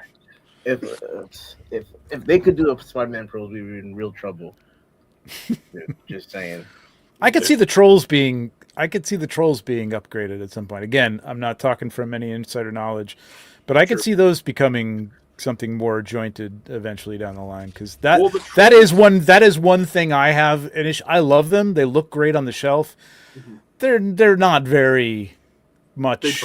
It's fun to pose. Like, honestly, they're just not. So I would But like to mine see just those on the take it to shelf another level. looking awesome. Yeah, no, they Stop look it. great. They look amazing. Yeah. Mine's in the back with some ogres, and then all my goblins in the front of it. Yeah, I mean, right. Yeah, exactly. They all go to the back of the shelf. Go into the big figures. But it would be awesome to have one that had like articulated fingers, to like grab onto, That would be cool. That would other be cool. figures. Or even just flexible fingers that they could do that with. Just knee joints or better elbow joints. I would like to see on those things a little bit. Yeah, you got your hand on all these beautiful pieces. Like this was another one. I was like, I had to convince myself, like, man, that could go with my Arthur army, even though he's not with that faction, but he'd still look cool. Yeah, absolutely. Yeah, for sure. Yeah, I mean, he comes with legs, so you could like totally work him into like an Arthur demon or something, But why would you want to? Like, you could just leave it like this though, because it looks so badass. It's so cool, that thing. And yeah, I mean, I said the same thing to myself when I saw it. I'm like, why didn't the other Jin come with this? And I know they wanted to do it, they just couldn't do it with the time they had or something. I'm not really sure what the hell. You'll see it for. I think it'll come out in like a magic pack or something in the future for the other Jin. And these are Carver custom torches, right? Those are Carver custom torches. No, those aren't Carver customs. Those are. Oh God, I'm gonna forget his name. It's somebody else in the right cabal. That's Carver. Yep. I was surprised. I was like, how the hell did you do that with the candles? Like that is my favorite piece from him. Like, and I told him, I'm like, I need just like a little tray to sit on a table with those candles because those candles look so good, man. Yeah. I mean, Carver's in all my stuff though. Like Brian does a great job, and he's passionate about it too, and he's a sweetheart. Super nice guy. This is another one that will have to probably go with my. Come on, you guys were already whipping out your snakes. Whoa! Hey, it's only 9 o'clock. Are we whipping out our snakes already? We're whipping out the snakes. They're slippery. I didn't sign up for this. Did not. There's your Joy Toy right there. There's some Infinity Joy Toy. I love these things, man. These are great. 1/18th is fun, man. I really like 1/18th scale. Well, I mean, and the way they pose, like the Joy Toy stuff does pose. It's nuts. It's so and good. The deco on them is incredible. Oh yeah. Sorry. I mean, the paint will knock you out when you open the box, but it's so good. Yeah. He said, "I'd love to hear how you felt when the team came to you to discuss the book with photography and archives." I felt pressure because it was early last year. It was like end of January last year, and I'd shot everything from Alithia on, but even Alithia was like early on, and like a lot of those were shot together. I went to the studio and they literally glued those figures together, so there was no articulated, dynamic, cool shots of them. You know what I mean? Like I usually do. So there's none of that, and then I've gotten better and better at those. Even the stuff that they're putting in. Forget about these environment shots and stuff like the black on black shots, like that. I've gotten better and better at those. They've just looked better and better. And I made them for the web. Like other companies. No. We started with black. I mean, I know it's whatever. This is a lot better because there's just a lot. Oh, okay. I know a lot of people like, oh, we want a white background. I'm like, oh, okay, well, we're doing black. No, exactly. But so like, I had to go back and do like all the old like Advent of Decay is a huge wave, and 1.0 is a pretty damn big wave in itself. So it was like everything, and it was daunting, man. It was a lot more work than I expected it to be. And like I said, I'm still kind of shooting everything. And the thing is, like, I used all my figures except for things that I either didn't want to take out of the package. Like I have a Sir Valgard that's signed by everybody. I didn't want to take that out of the package, so they sent me that. But all my stuff is very organized in terms of the accessories they came with. So like if you see a spear that's got like a little rust on it, that's the spear that came with that figure. If you see, there's differences in them. There's very subtle differences in some of the weapon that come with certain figures. Some of them are more decoed. Some of them are more weathered. Unken is one, like it comes with a bone sword that I thought I had the right bone sword. I bought a figure, but they said like it doesn't come with the bone sword that it should have come with. And then I got it, and it came with a bone sword. I'm like, I think they made a mistake. But then I looked at the references, and I'm like, no, that's not the right one. That's from another figure. So everything should be perfect, like, but that means I have to go through like 16 boxes of like accessories to find. I've got them all organized, but it's a lot of work. It's just what I'm getting at is it's a lot of work to get everything, to look like the. And I've got things with like custom capes on them, so I have to take those off. I have to put the old style capes on them. Yeah, because they have to look like they came out of the box, right? They have to come with the stuff that they came with.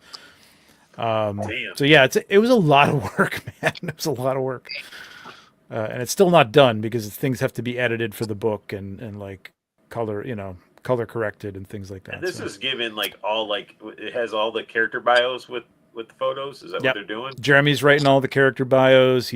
I think he's including some like little facts and trivia or like behind the scenes stuff about each of the figures too. So it's gonna be fun, man, to read.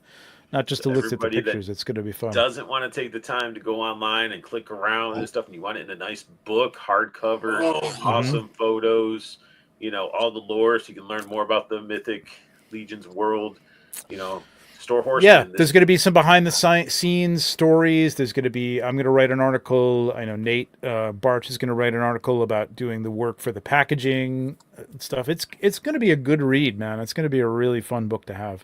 If you're into toys, forget about Mythic Legions. I mean, yeah, if you're into Mythic Legions, of course, but like, just a cool toy book, I have the one that the Masters of the Universe book that Pixel did. Good. It's so good. And even if you just like figures, even if you're not a big He-Man fan, but get that book too. And this is another one I feel like this is probably going to be even better. And so I'm super excited to get this one because. I mean, I'm about to say I don't even have a lot of Mythics, but like I want this book. You're getting art from two amazing artists. I mean, you got Trevor with his figure photography. You got Nate with his just paintings and stuff. Like, it's gonna be fun to read. Just to read about exactly. Characters. Honestly, like I would pick up like 40 Warhammer books. Even if I wasn't playing, I'd pick them up. I'd pick up some D&D books for this type of stuff where you're seeing the artwork that they put into it. The lores and stuff like that. You don't even have to play D&D or any 40K to enjoy what comes in those books. Same thing. If you don't collect Mythics, I don't. It's fine, but you should get this because this is, if you're a figure fan, this is something that you'll want. 19 by 12, 360 pages, and it's hard. It's gonna be huge, man. It's gonna be beautiful. $50. $50. That's not even that, and that's the thing too. Is I've had a few people say like, "Oh, that's so expensive." No, it's not. That's not a deal. That is a deal. That's two shitty Marvel Legends figures that you're gonna buy and regret in the future anyway. For the size of the book and the information in it and the amount of work that went into it, I think $50. I was surprised that it was going to be $50. I was afraid it was going to be like in the 70s or something. Yeah, that's what I thought. 75. Yeah. Yeah, I straight up was like, that's going to be $100 book. And 50 is a crazy deal because you look at some books, you go to Barnes and Noble. Get some Knights with it. Get a couple Silver Knights with it. Exactly, the Silver Knights are great, and this is like, I mean, I don't think the dragon is covered in this one, but like maybe they'll touch on it in the somewhere. But whether or not you collect this line has made an impact in small companies coming up. If you didn't, I still contend that if you didn't have the success, not just for Horsemen, like, they could have done whatever they did, but if you didn't have the success of Mythic Legions, I don't think you would have an AWOC. I don't think you would have some of these other like Savage Crucible and all these other companies that are coming up out of this. I'm not saying they're nipping at the heels. I'm just saying like they paved the way for small companies to compete with a Hasbro. Plunderlings. Like it legitimized this stuff. You know what I mean? It made it, and I think it's kind of toy history to some degree. Like it's in there, and I feel good because like I never thought this would like and I like it because my wife actually feels like there's something to what I do, but like Kim Simmons, who's the guy who shot all the Star Wars stuff in the 70s and 80s, like he shot all those images you saw on the front of those boxes. It was Kim Simmons, like. And he wrote a series of books called The Man Who Shot Luke Skywalker, and they're great. And they're just all behind the scenes of, you know, the photos that he took and the photos themselves. And I'm like, if this in any way, when I'm like 75, means somebody's going to call me to go to a con and talk about this shit, I'll be like, that's cool. I'm good. That's good. I'm cool. I left some lasting impact on something. I don't know what the hell it is, but yeah, it's kind of cool. Yeah. No, you know what though? I'm gonna make sure that Joe, when he is 40, he can call you up when you're 75, and he can get you to go to a con. It's not that. You can call me up in the home, Joe. You can come see me in the home. So I'll be. You know, Joe, when he gets his license, he can actually pick you up too. Oh, jeez! Wow. Sorry, Joe. Yeah. Well. Yeah, with Silver Knights. Silver Knights. These things are amazing too, man. This is incredible. Another, Valiant Knight build. You could pick up a build. couple of these with the $30 book, and then too. You could do the buy, shop, pay, and you could break it down over 4 payments. Yep. No, Yeah, I'm stoked. 4 payments. Because you can technically get a book and a figure, and I think that hits the quota, so you can break down that total over the 4 payments for anybody that. That's right. I think you're right. Yep. Or you can not worry about the 4 payments, and you could just buy it. Or you could buy a 12-pack for $325, and you know what though? I'm not even gonna lie. I saw that, and I was like, I seriously had a thought where I was like, you know what? I could get the 12-pack, and then like there could be giveaways, or I could just send them to friends who don't have any. I'm seriously like, yeah, because you're basically getting a figure and a half for free there. So yeah, it would be a good way to giveaway thing. Yeah. I'll do it, and then you can just give me one. You know? Yeah, there you I'll go. take the other half. Merry Christmas. Right. If I got 12 of these things, I'm gonna be like, okay, let's see who of my friends don't have one, because I only need I'm only gonna keep a few. So. It's funny that you're saying, Trevor, you have like those Who Shot Luke books and stuff like that, because I do the same thing. Like I have a whole like shelf behind me that's full of like concept art books and stuff like that from video games. Oh yeah, and some of my love those like Grail items that I have, and you might have maybe you've seen them. You ever heard of like the book series Drawn to Life? Yes. Wait a minute. Yeah. So those are probably my Grail pieces. They're books that were written by Walt Stanchfield, who was a Disney animator. Yes, yes, absolutely. Yep. And those books right there, I was like, since I do graphic design and do the drawing stuff, I was like, I need to have these. And it's the same thing. You're looking through it, and this is like a style that is handed down that like you can't just. You got to learn it. You got to read about it and stuff like that. And it's the same thing with like some of that photo stuff. Like you're seeing that stuff that's done back then where they didn't even have the technology that they have now. Right. You know? When all the Disney artists would go to like a zoo and everybody would draw alligators until the sun came down, man, and come up with that style for the alligators in like a whatever, Fantasia like or whatever. Or one of those insane, man. Like, it's crazy. I love that stuff. Yeah, I mean, I was drawing since I was a kid, man. I love art, man. It's I love any of that stuff. I love behind the scenes stuff like that. Yeah, for sure. I wish I could do art, so I'm just a professional appreciator. That's cool too, man. Like appreciating art. Like if you don't do it and appreciating it is cool, man. I married an artist. I realized why I'm not an artist. Anybody can be an artist, though. Well, I mean, she's one of those people too, where she's just like, I think I want to learn to play guitar. Oh, look, I'm awesome at it too. Yeah. And I'm like, yeah, good for you. I'll go to work.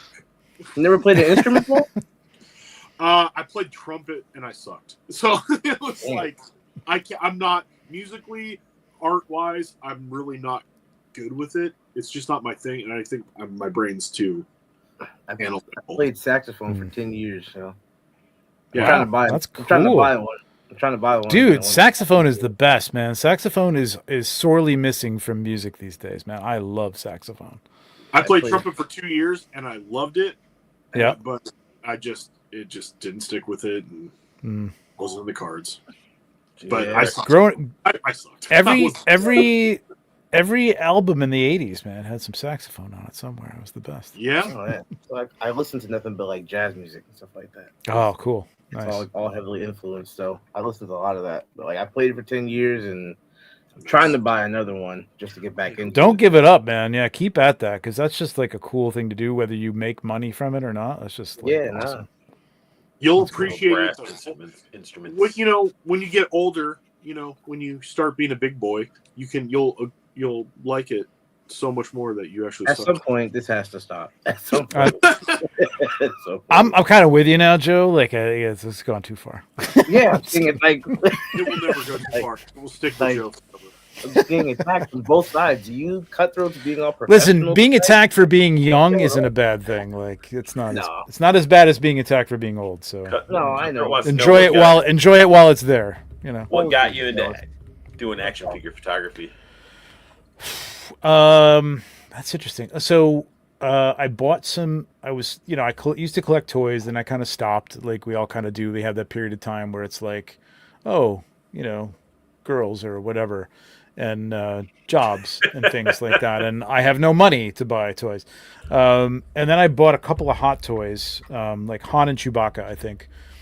And I was like, oh, this will be cool. Like, I love Star Wars. I'll just have them on my desk. That'll be cool. And then I'm like, well, if they got Luke now. If I gotta have Luke, right? I mean, he's like the hero. Like and if you got Luke, you gotta have Vader. Like, well, and you may as well have Princess Leia. Oh, and the droids. You gotta have the droids, right? Like, so, two Hot Toys turned into like 12, 14, 30 Hot Toys later. And I was like, they're on my desk and there's forums where people would just take picture selfie shots, like, and I'm like, well, I could take these selfie shots and I know Photoshop. I've been doing Photoshop since like version 2 and put them in front of like a cool background, right? So I'm going to do that and post it up. And I don't know. I thought I invented the shit. And then I went on to Instagram and I had like an Instagram account that I was like posting pictures of my dog or vacation and stuff. Mm-hmm. And I'm like, oh, let me look up like, I don't know, what would you call this? Photography with toys or something like that. And then suddenly, like Sergeant Bananas came up and Captain Chaos and all these OGs that were doing it for like the 2 years prior to that. And I'm like, oh, this is a thing. Okay, cool. And that opened my eyes to it, like how you could do it, how it could be done, practically and things like that. So that was it.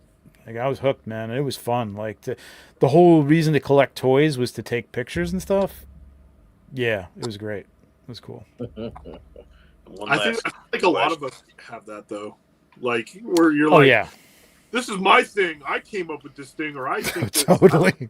Does anybody even like this? And then especially before the internet, when you it's like I was into punk music as a kid, so I was like, I'm like, have you ever heard of the Ramones? To people, and they're like, of course. I just found out about them yesterday. They're incredible. It's amazing. There's a place called CBGB's, and people are just like, you idiots. Like, Have you ever been to CBG? I was at CBGB's before it closed down. It was gross. It was disgusting. I've heard stories, but I was West Coast, so I never. Oh, okay. Yeah, it was gross. Like, by then I was over here, so. Yeah. I don't know what the hell that is. So we got a couple more questions we will do, and then we'll wind this bad boy down because we hit the 2-hour mark already, guys. It happens. I'm good, but yeah, if you want to wind it down, that's cool. Well, you're the. I was. No, I know. No, I appreciate it. My look, listen, my wife will appreciate it. I'm having fun. All I'm saying is I'm having fun, but my wife will appreciate it. So. I mean, you're more than welcome to come back anytime. All right, cool. All right, we'll do it again. All right, so Junkie, I was saying, what's the thing with blue light? Chunky, and why? It's dead. The blue light is dead. All right, so anybody who takes pictures, so there was Dubon. If anybody has Dubon has like a very blue-gray armor, right? And it's kind of a color shift thing, right? Yep. And then he's got a cape. So a lot of these shoots for the waves come in very last minute. It is like I was literally shooting stuff for Poxus on the day of G-Con. Like it was hours away from we were going to reveal this stuff, and they were still giving me stuff like you got to go in the back and shoot these magic effects and stuff. And I'm like, Okay, and I came like it was his intern for a day. It was also coincided with G-Con at the time, and I was like, yeah, there you go. Yeah, see the shine coming out. Yeah, okay, there you go. So, but the cape is gray, but his hood is a little more blue gray. It's a little there's differences right there. So it was very fast that this had to be done, and I don't use a blue light. It's all white light, but white light can be cool or it can be warm. Okay. And you can also make those settings on your camera. So I also do the environment shot. So I think I may have been doing the environment shot for Dubon prior to this, and it was a winter scene. So I may have set my camera settings to more of an LED setting so that it makes your white balance a little bit cooler than warm. So I shot that, and in color correcting it, I didn't go far enough in taking it back to like a gray color, like the gray of the cape. You know what I mean? I was kind of going by 3 different colors of gray. So the end result shots looked a little more blue than he was. Like the cape looked a little more blue-gray than gray. Slightly. Well, I guess I don't know who's trying to match their action figures to their $3,000 couch that they bought or something. I don't know what the problem is. Like when you get it and it's a little more gray than blue gray, like how that ruins your life. But apparently it ruined some people's lives, and they were very upset about the fact that they got it and it wasn't as blue as it looked. So then I got. Okay. Yeah. I mean, if you get a figure that looks exactly like it does in a picture that you looked at online, or anything that you buy, a shirt that you buy on Amazon, send me a message, because you're gonna be lucky that shirt looks exactly like, as you got it. Because I mean, granted, I messed up on the white balance, right, on the temperature on that one. It's since been corrected. It looks better now on the site. It should be anyway. How dare you? How dare you? But I mean, the fact that I don't know, people were as upset as they were kind of shocked me. I mean, I understand people are buying these to pop and swap, but I mean, if you're trying to match a color exactly, like it's a fool's game, because you're never going to be able to match a color, because like it doesn't matter if I do every setting exactly the same. Things can change, you know what I mean? It just doesn't matter. Like, so whatever. So that's how the blue light, like people say, oh, you shot it with a blue light and that's why it looked blue. It wasn't a blue light. It's not a blue light. I don't have blue lights. I mean, I do, but it was just some people just wanting the bitch. I don't know why Junkie on the internet. It's the internet, you know what I mean? I did a thing with what's his name? Swig.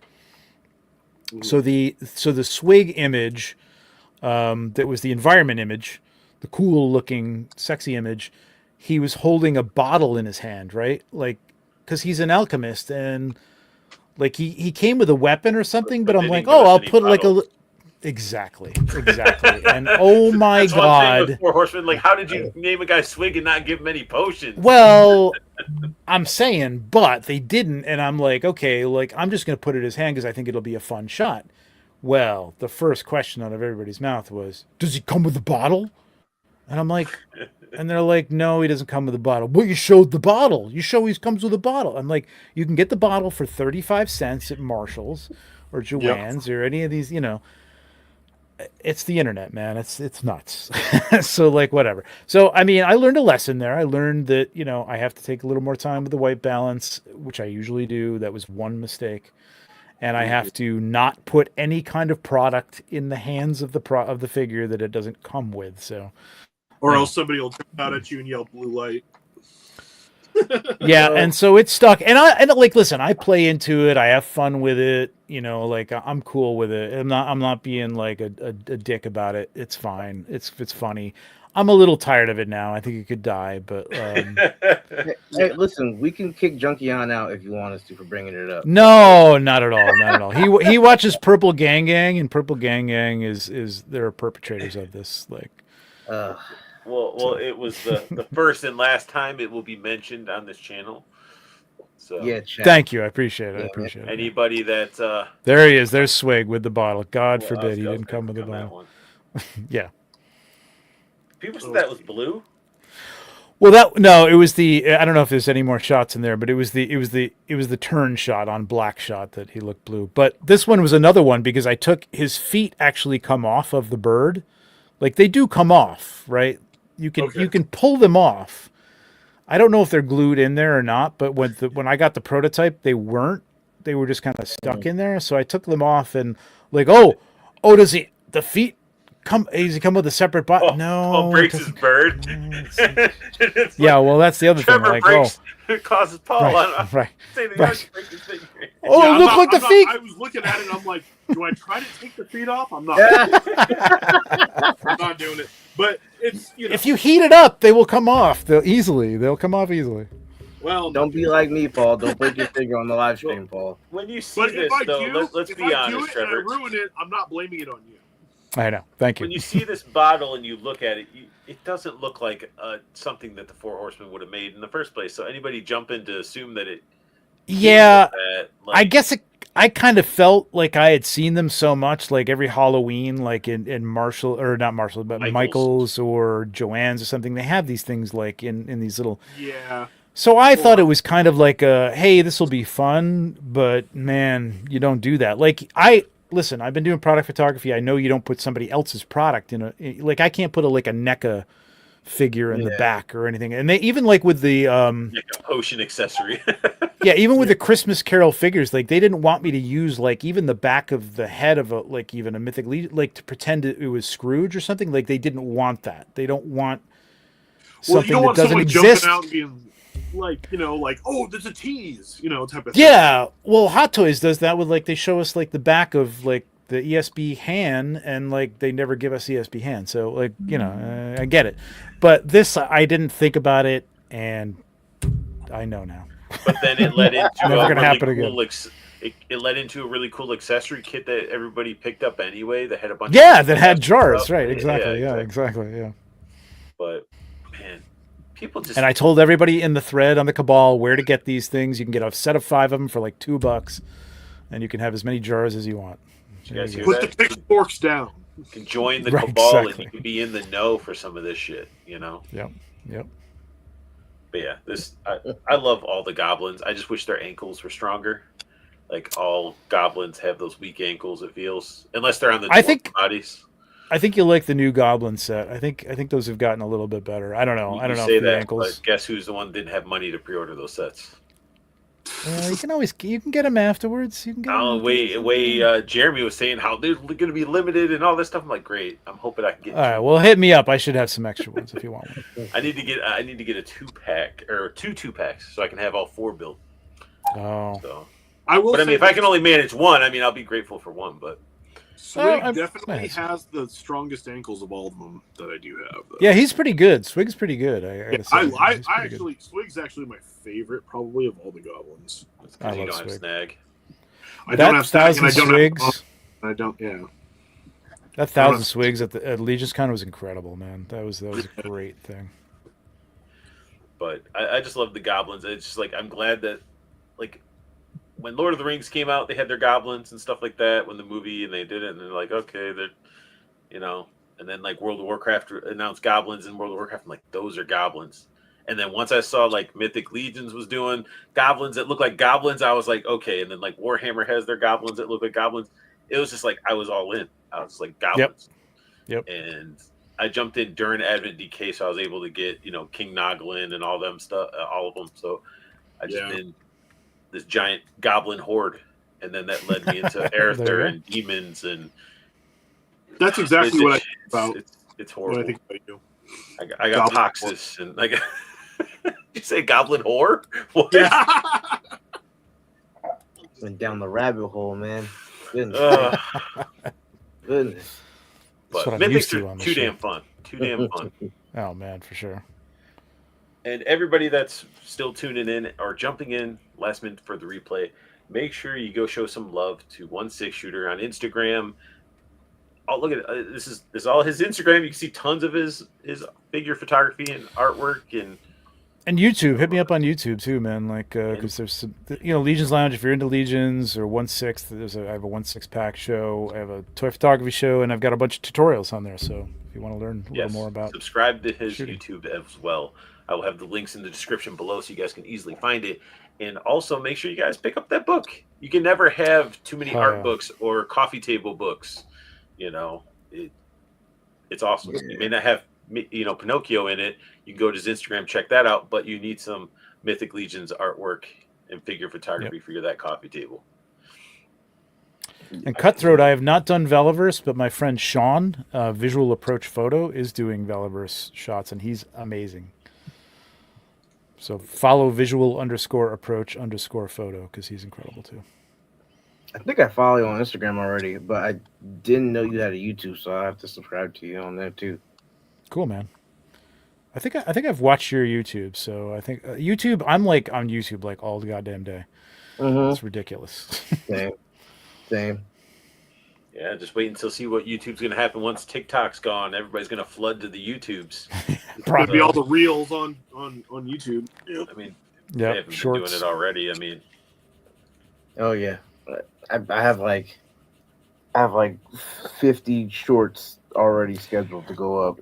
Just so much content. Shorts are the shit, man. I got to do more shorts. I have been trying to do more shorts, but I haven't really been good at it. So this is probably one of the worst mezcos I invested into. Yeah, they gave me this. This was one of the things that I did for them. Like they gave this to me and like because it was a reveal, and I'm like, yeah, all right. This is one of the few things I did cool. For a figure, and I was like, I don't like this figure really, but whatever. Yeah, I like the I mean, I like Mezco. I just don't. I don't like this figure all that much. It's a cool concept. It didn't really do anything for me. I don't know. I got it, and I was just like, I like the tank head better, actually. Exactly. I put the tank head on it, and then like his shoulder pads kept wanting to pop off, and What figure is this? I haven't even know what this is. P90. Hawk P90. They did two versions of them, like a redeco of one. And I was, man, but you made the photo look great. I mean, he looks sweet, but it's just that was just one of the. This was another one like in between, like where was that shot? Hang on, go up. Where was that? Which one? Oh yeah. So all the cosmic shots around it.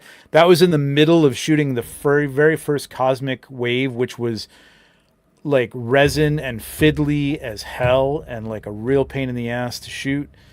And that's when Mezco asked me if I wanted to do this. And I'm like, okay. So I have a hard time saying no sometimes, and like I'm like, all right. So I did it. It was pretty quick. It's not my greatest shot in the world, but like whatever, it's fine. I mean, you definitely make a figure like look a lot better than. Oh jeez. But no, I mean, I still own it. It's just one of the ones Society. I think this is one of the weakest releases from them. Yep. Damn, your cosmic. The cosmic shots were fun. So like after the first one I put up, people were like, obviously it's I wasn't taking into account the age that we're in, like, and people were just taking it into like a Photoshop or another photo application and like brightening it up and looking at the details. The whole idea is that we were supposed to be kind of a secret until the reveal.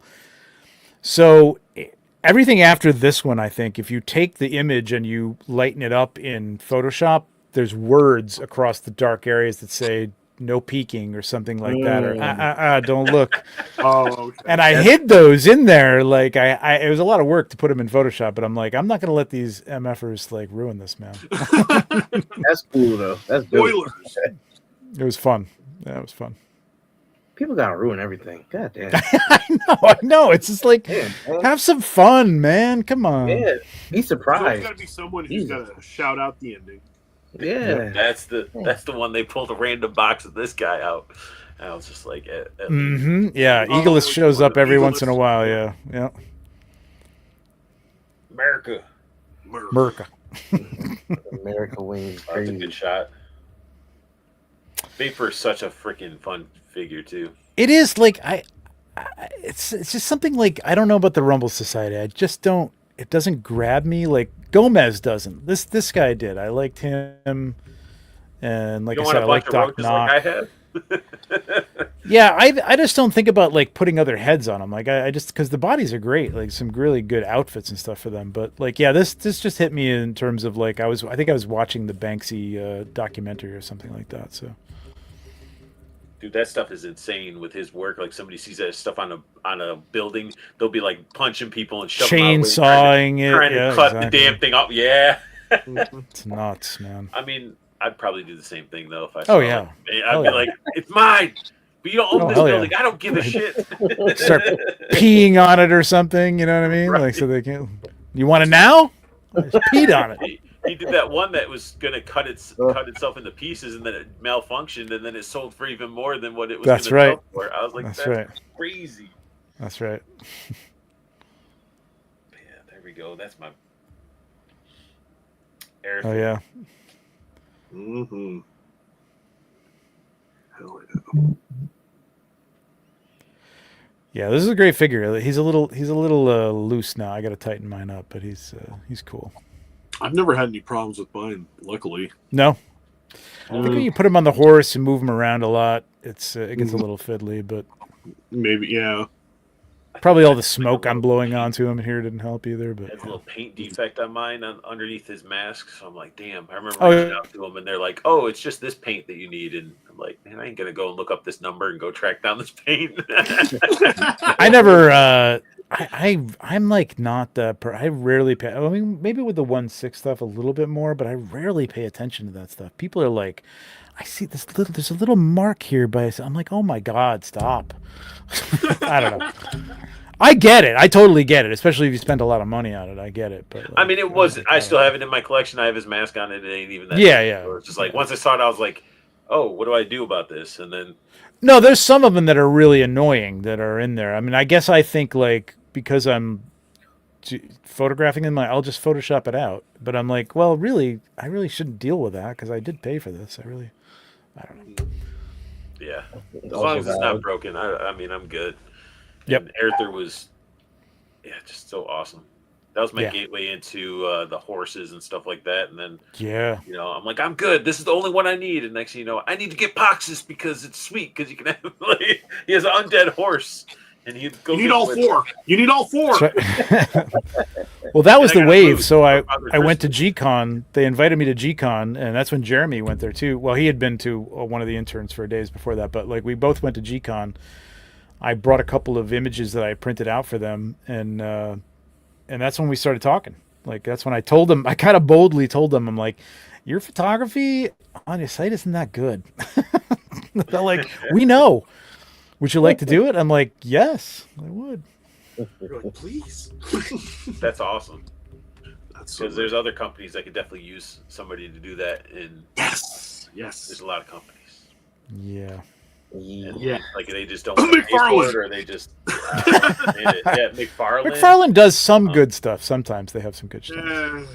And when Mezco uses When Mezco uses D, they look great. When they don't use D, they're not so good. Yeah, because D is another talented figure. He's amazing. Yeah. Hasbro's is not good a lot of times. Their G.I. Joe no. Pretty solid. Shooting the Galaxy, he does a great job, man. Like they did a great job hiring him. The G.I. Joe stuff I think is fantastic. And then he does some Marvel stuff every once in a while. I think I love the Joe stuff. I mean, he sells me on that stuff all the time. I think he's great. I think I noticed it less with the Joe stuff. I've noticed it more with like how bad the Marvel stuff gets, and I'm like, sometimes, like especially when you have figures that you know can pose a certain way, and then it's like, why'd you choose to do it like that? You know, but it's hard to know sometimes. You know what I mean? Like what? It's you do your best sometimes with the time you have. Sometimes too. One's missing his legs. You really. Yeah, so that's what I like about that. Like that's like you want somebody that's a little lower and he doesn't fit your dio or where you want him. I mean, especially with Mythic Legions, just rip the lower half off of them and there you go. Yeah, I got to get a carver to do me like a little medieval dio that I can use for my reviews because I have like a street scene and I'm like, man, I'm reviewing a Mythic Legion in the alleyway. Like, it seems so weird. Yeah, definitely by a carver. Yeah, for sure, And, man. Yeah, absolutely. But yeah, dude, this is I didn't even think of that. I'm like, dude, look how cool this photo is. Oops, I skipped it. There you go. And I was like, this has got to be fun because you have all these figures, and then you got basically 4.5 figures. Yeah, yeah, well, yeah, 5.5. Yep. Yep. Nice. Wait,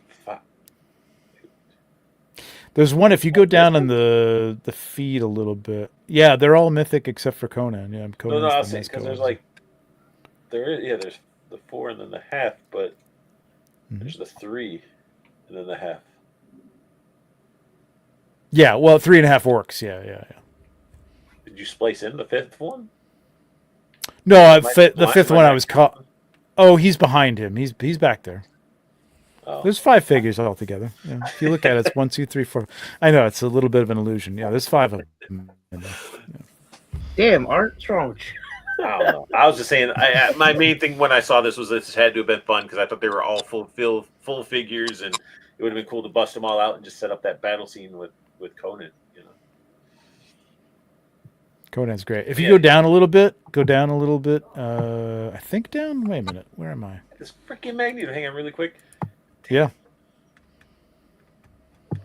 Yeah, that's based on another artist's like work with the Sentinel being a chair for Magneto, but like yeah, I love the concept, and when I got the Sentinel, I was like, I got to do that.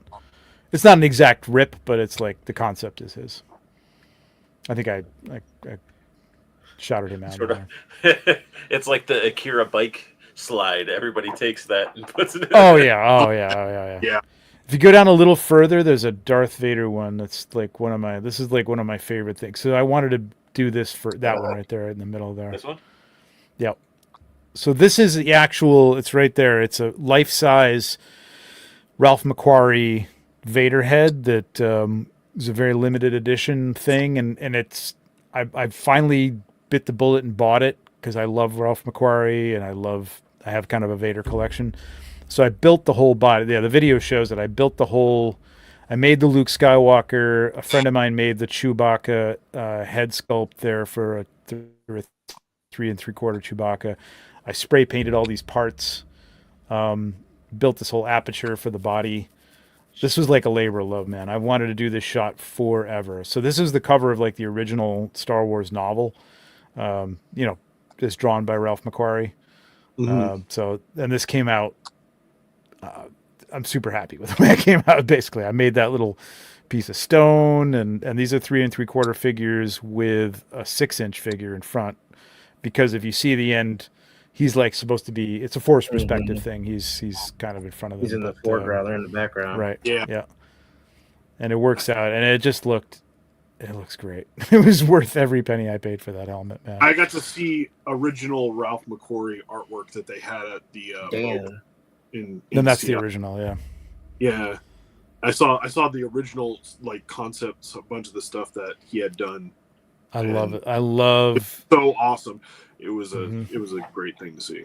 Yep. This turned out amazing. Yeah, dude. Thanks. Yeah, I'm pretty happy with this one. This one, yeah, a lot of people liked it, but to me, this is like some peak shit right there. Like I was like, yeah, freaking nailed that. Especially when you're seeing like this is what inspired it. Yeah. Mhm. With the inspiration behind it, then like all the work you show that you did in the background to do that, like that's fucking dope. That's one of those things like I think Paul, what you're talking about with your wife, like she wants to learn guitar. It's like I just want to do this, and nothing is going to stop me from doing it. It was. I think I did it in 2 days. Like I just went out. I'm like, how can I build this aperture for the whole this? What can I make to make the chest piece? What can I do to like? I got to get spray paint that's going to match this thing. I just went nuts, man. I just like it was crazy, but it was great. So clear in your head exactly what your vision Totally. was. Yeah. Yeah. Yep. That's great. Yeah, you killed that, man. Oh, definitely. Yeah. Cutthroat wants to know if does Mythics they use your photos for the packaging, right? Yep. Yeah, a couple of the PowerCon and the ZoloCon, and it's going to be, I think, on the Atlanta ToyCon, the ATL 25, which is a really cool figure. It's going to be on the back of the package back of the box, which is cool. Like usually that's Nate's artwork or something. So I get a little, like side profile picture on the packaging usually, but on those packages, like the stuff that they do for other people, it's on the back. Yeah, that's my shot right there. But like on the Zolocon ones or the PowerCon ones, it's the whole back of the box, which is cool. I love that. That's great. I love Skellies. Oh, there you go. See, Plunderlings, I try to tell everybody that Plunderlings are amazing. They're fun, man. I wish I had so Pablo Lopez, PL Toy Photography, does the great. He works with the Plunderlings. Everything on the back of the box, the photos and stuff are his. He's got great dioramas that look like kind of fit the characters. You know what I mean? They're very animated looking. I just don't have that stuff, so I don't do them a lot. I love them though. Yeah, this was more of a kind of a fantasy, pan type of thing, so it kind of worked out. But they're just so cute. You just want to do like cute environments with them. You don't want to do like scary shit with them. But you could. You could. It would be different. A lot of people don't do that, but I suppose so. Bunch of Plunderlings just coming out of somebody's stomach, Always. Sure. And they're all like cute. Like look at how freaking Mogwais were. Oh, they're so adorable, and then turn into gremlins. Art's always gotta make shit dark. Always gotta make shit dark. Oh, look at this! Look at this guy. You got this guy. You can play with. I love this Doc Knock, man. I love it. I'm good with this guy. I don't need the other one. Yeah. Thanks a lot. Screw it, Mezco. Don't even send it to me. I'm done. But his head the whole skull helmet concept is so much better. Yeah, I know. It does look cool, but and his eyes are red and they have that gloss to it, so it's so nice. It'd be nice to have one that wasn't broken, right? Yeah, I got an email. I was trying to do it for my phone, but their little security where you had to type some stuff was like off the screen, and I couldn't bring it on my phone. I'm like, oh, so you're making me get on my computer and have to do this? Yeah, you do. But or if I can just find some pair of tweezers to pull that out and then try to glue it. I don't know. It's gonna be a pain in the ass. But yeah, so your Instagram's full of crazy, amazing figure photography. You got a book coming out just full of all your 10 years. Was it 10 years of your work? Would that be? It's 10 years of Mythic Legions. It's 5 years of my work. So this coming May will be 5 years with Mythic, with the Four Horseman Studios, which is cool. Like it's half the time that they've been doing the figures, which is pretty cool, man. I have to say, like having come into the line, like not late. I was earlier than a lot of people, but like I missed a couple waves. You know what I mean? Before I got into them, and yeah. So like to be where I am with them now is pretty cool. Yeah. Jenkins says, do clients ask you for particular compositions for their shots, or is it more a free reign style? It depends. Like the Four Horsemen are pretty. I mean, there are things where they're like, well, this needs to be like, for instance, the latest wave with the Reign of the Beasts, the Leodicius, the lion. I had done him on kind of a mountaintop, but it kind of looked like plains, and it kind of had a Lion King feel to it. So it was like, they were like, well, we don't want it to come off like Lion King, so let's like do it in like a ruin setting or something. So, but 98% of the time, it's just like, here's what the story is or the bio, and like go nuts, and they're cool with it. And then there's other clients that want specific things, or the figure demands that it be specific things, like the Frazetta Girls Vampirella kind of needed to be in a cemetery because it had like that cemetery piece to it. So kind of like, it kind of needs to be in a cemetery. So, but yeah, it depends. It all depends. Most of the time people will hire me because they know I have some interesting things to do, but sometimes they want some specific stuff. Artistic freedom is great, especially if you have a client that's willing to be like, hey, I trust you.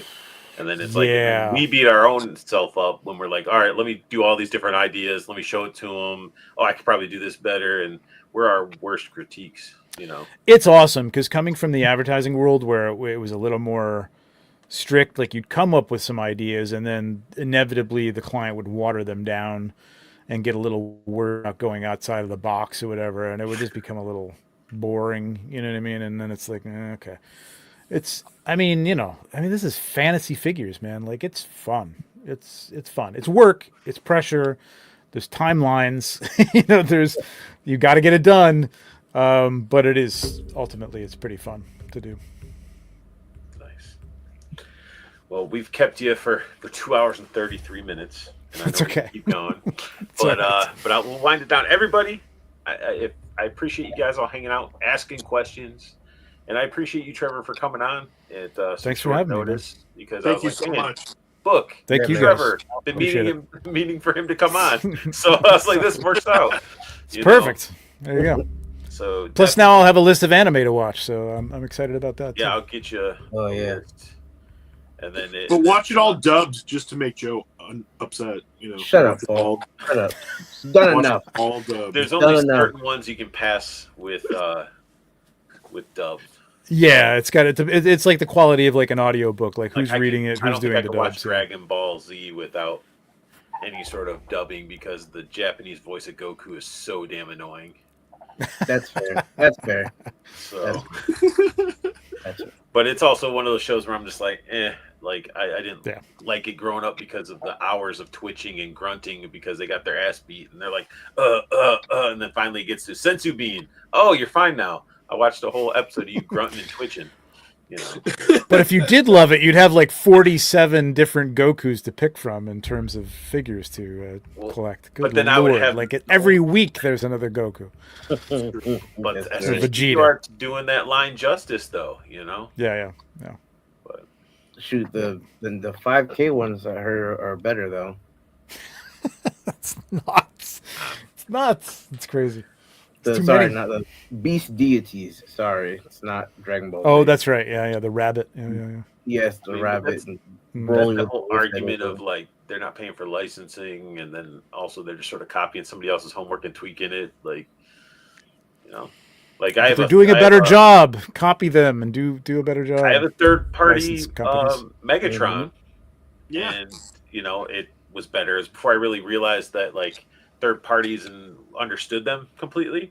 So I bought this thing thinking it was the original, and it wasn't. And then come to find out, they put better paint on the legs of the metal so it doesn't chip and stuff. So it's like, oh, I may not have a Decepticon logo on his chest, which I can get that, but he's durable. His paint's not chipping like the original. And it's like weird stuff, but it's crazy. Lots of options for anime figures.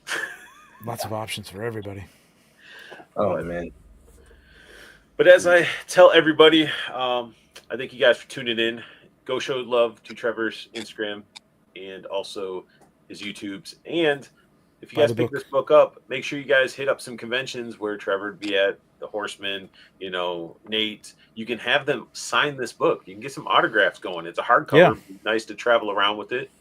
And, all you have to do is bring in like a 40-pound book with you on the airplane, and when you exactly. Come, like no big deal. I think we're going to work out something with like a book plate or something. Somebody suggested that you could just have the book plate like signed and then put it in the book or something. I don't know. We'll see.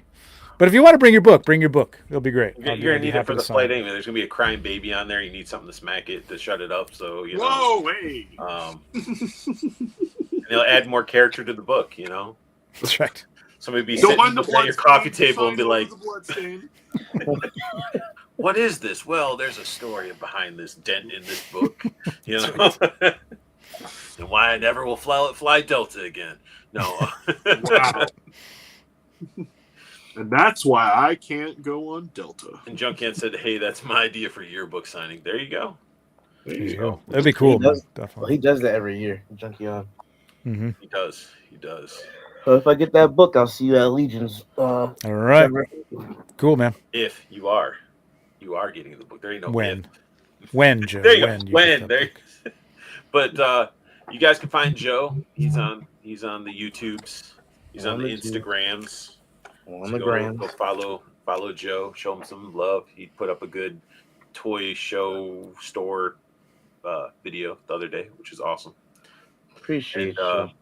Paul will come out of his cave whenever I let him out. It's true. But you can find him on Instagram. And other than that, every week I tell you guys, and I mean it from my heart, that I want you guys to have the best luck hunting. Keep on collecting. Have a beautiful day.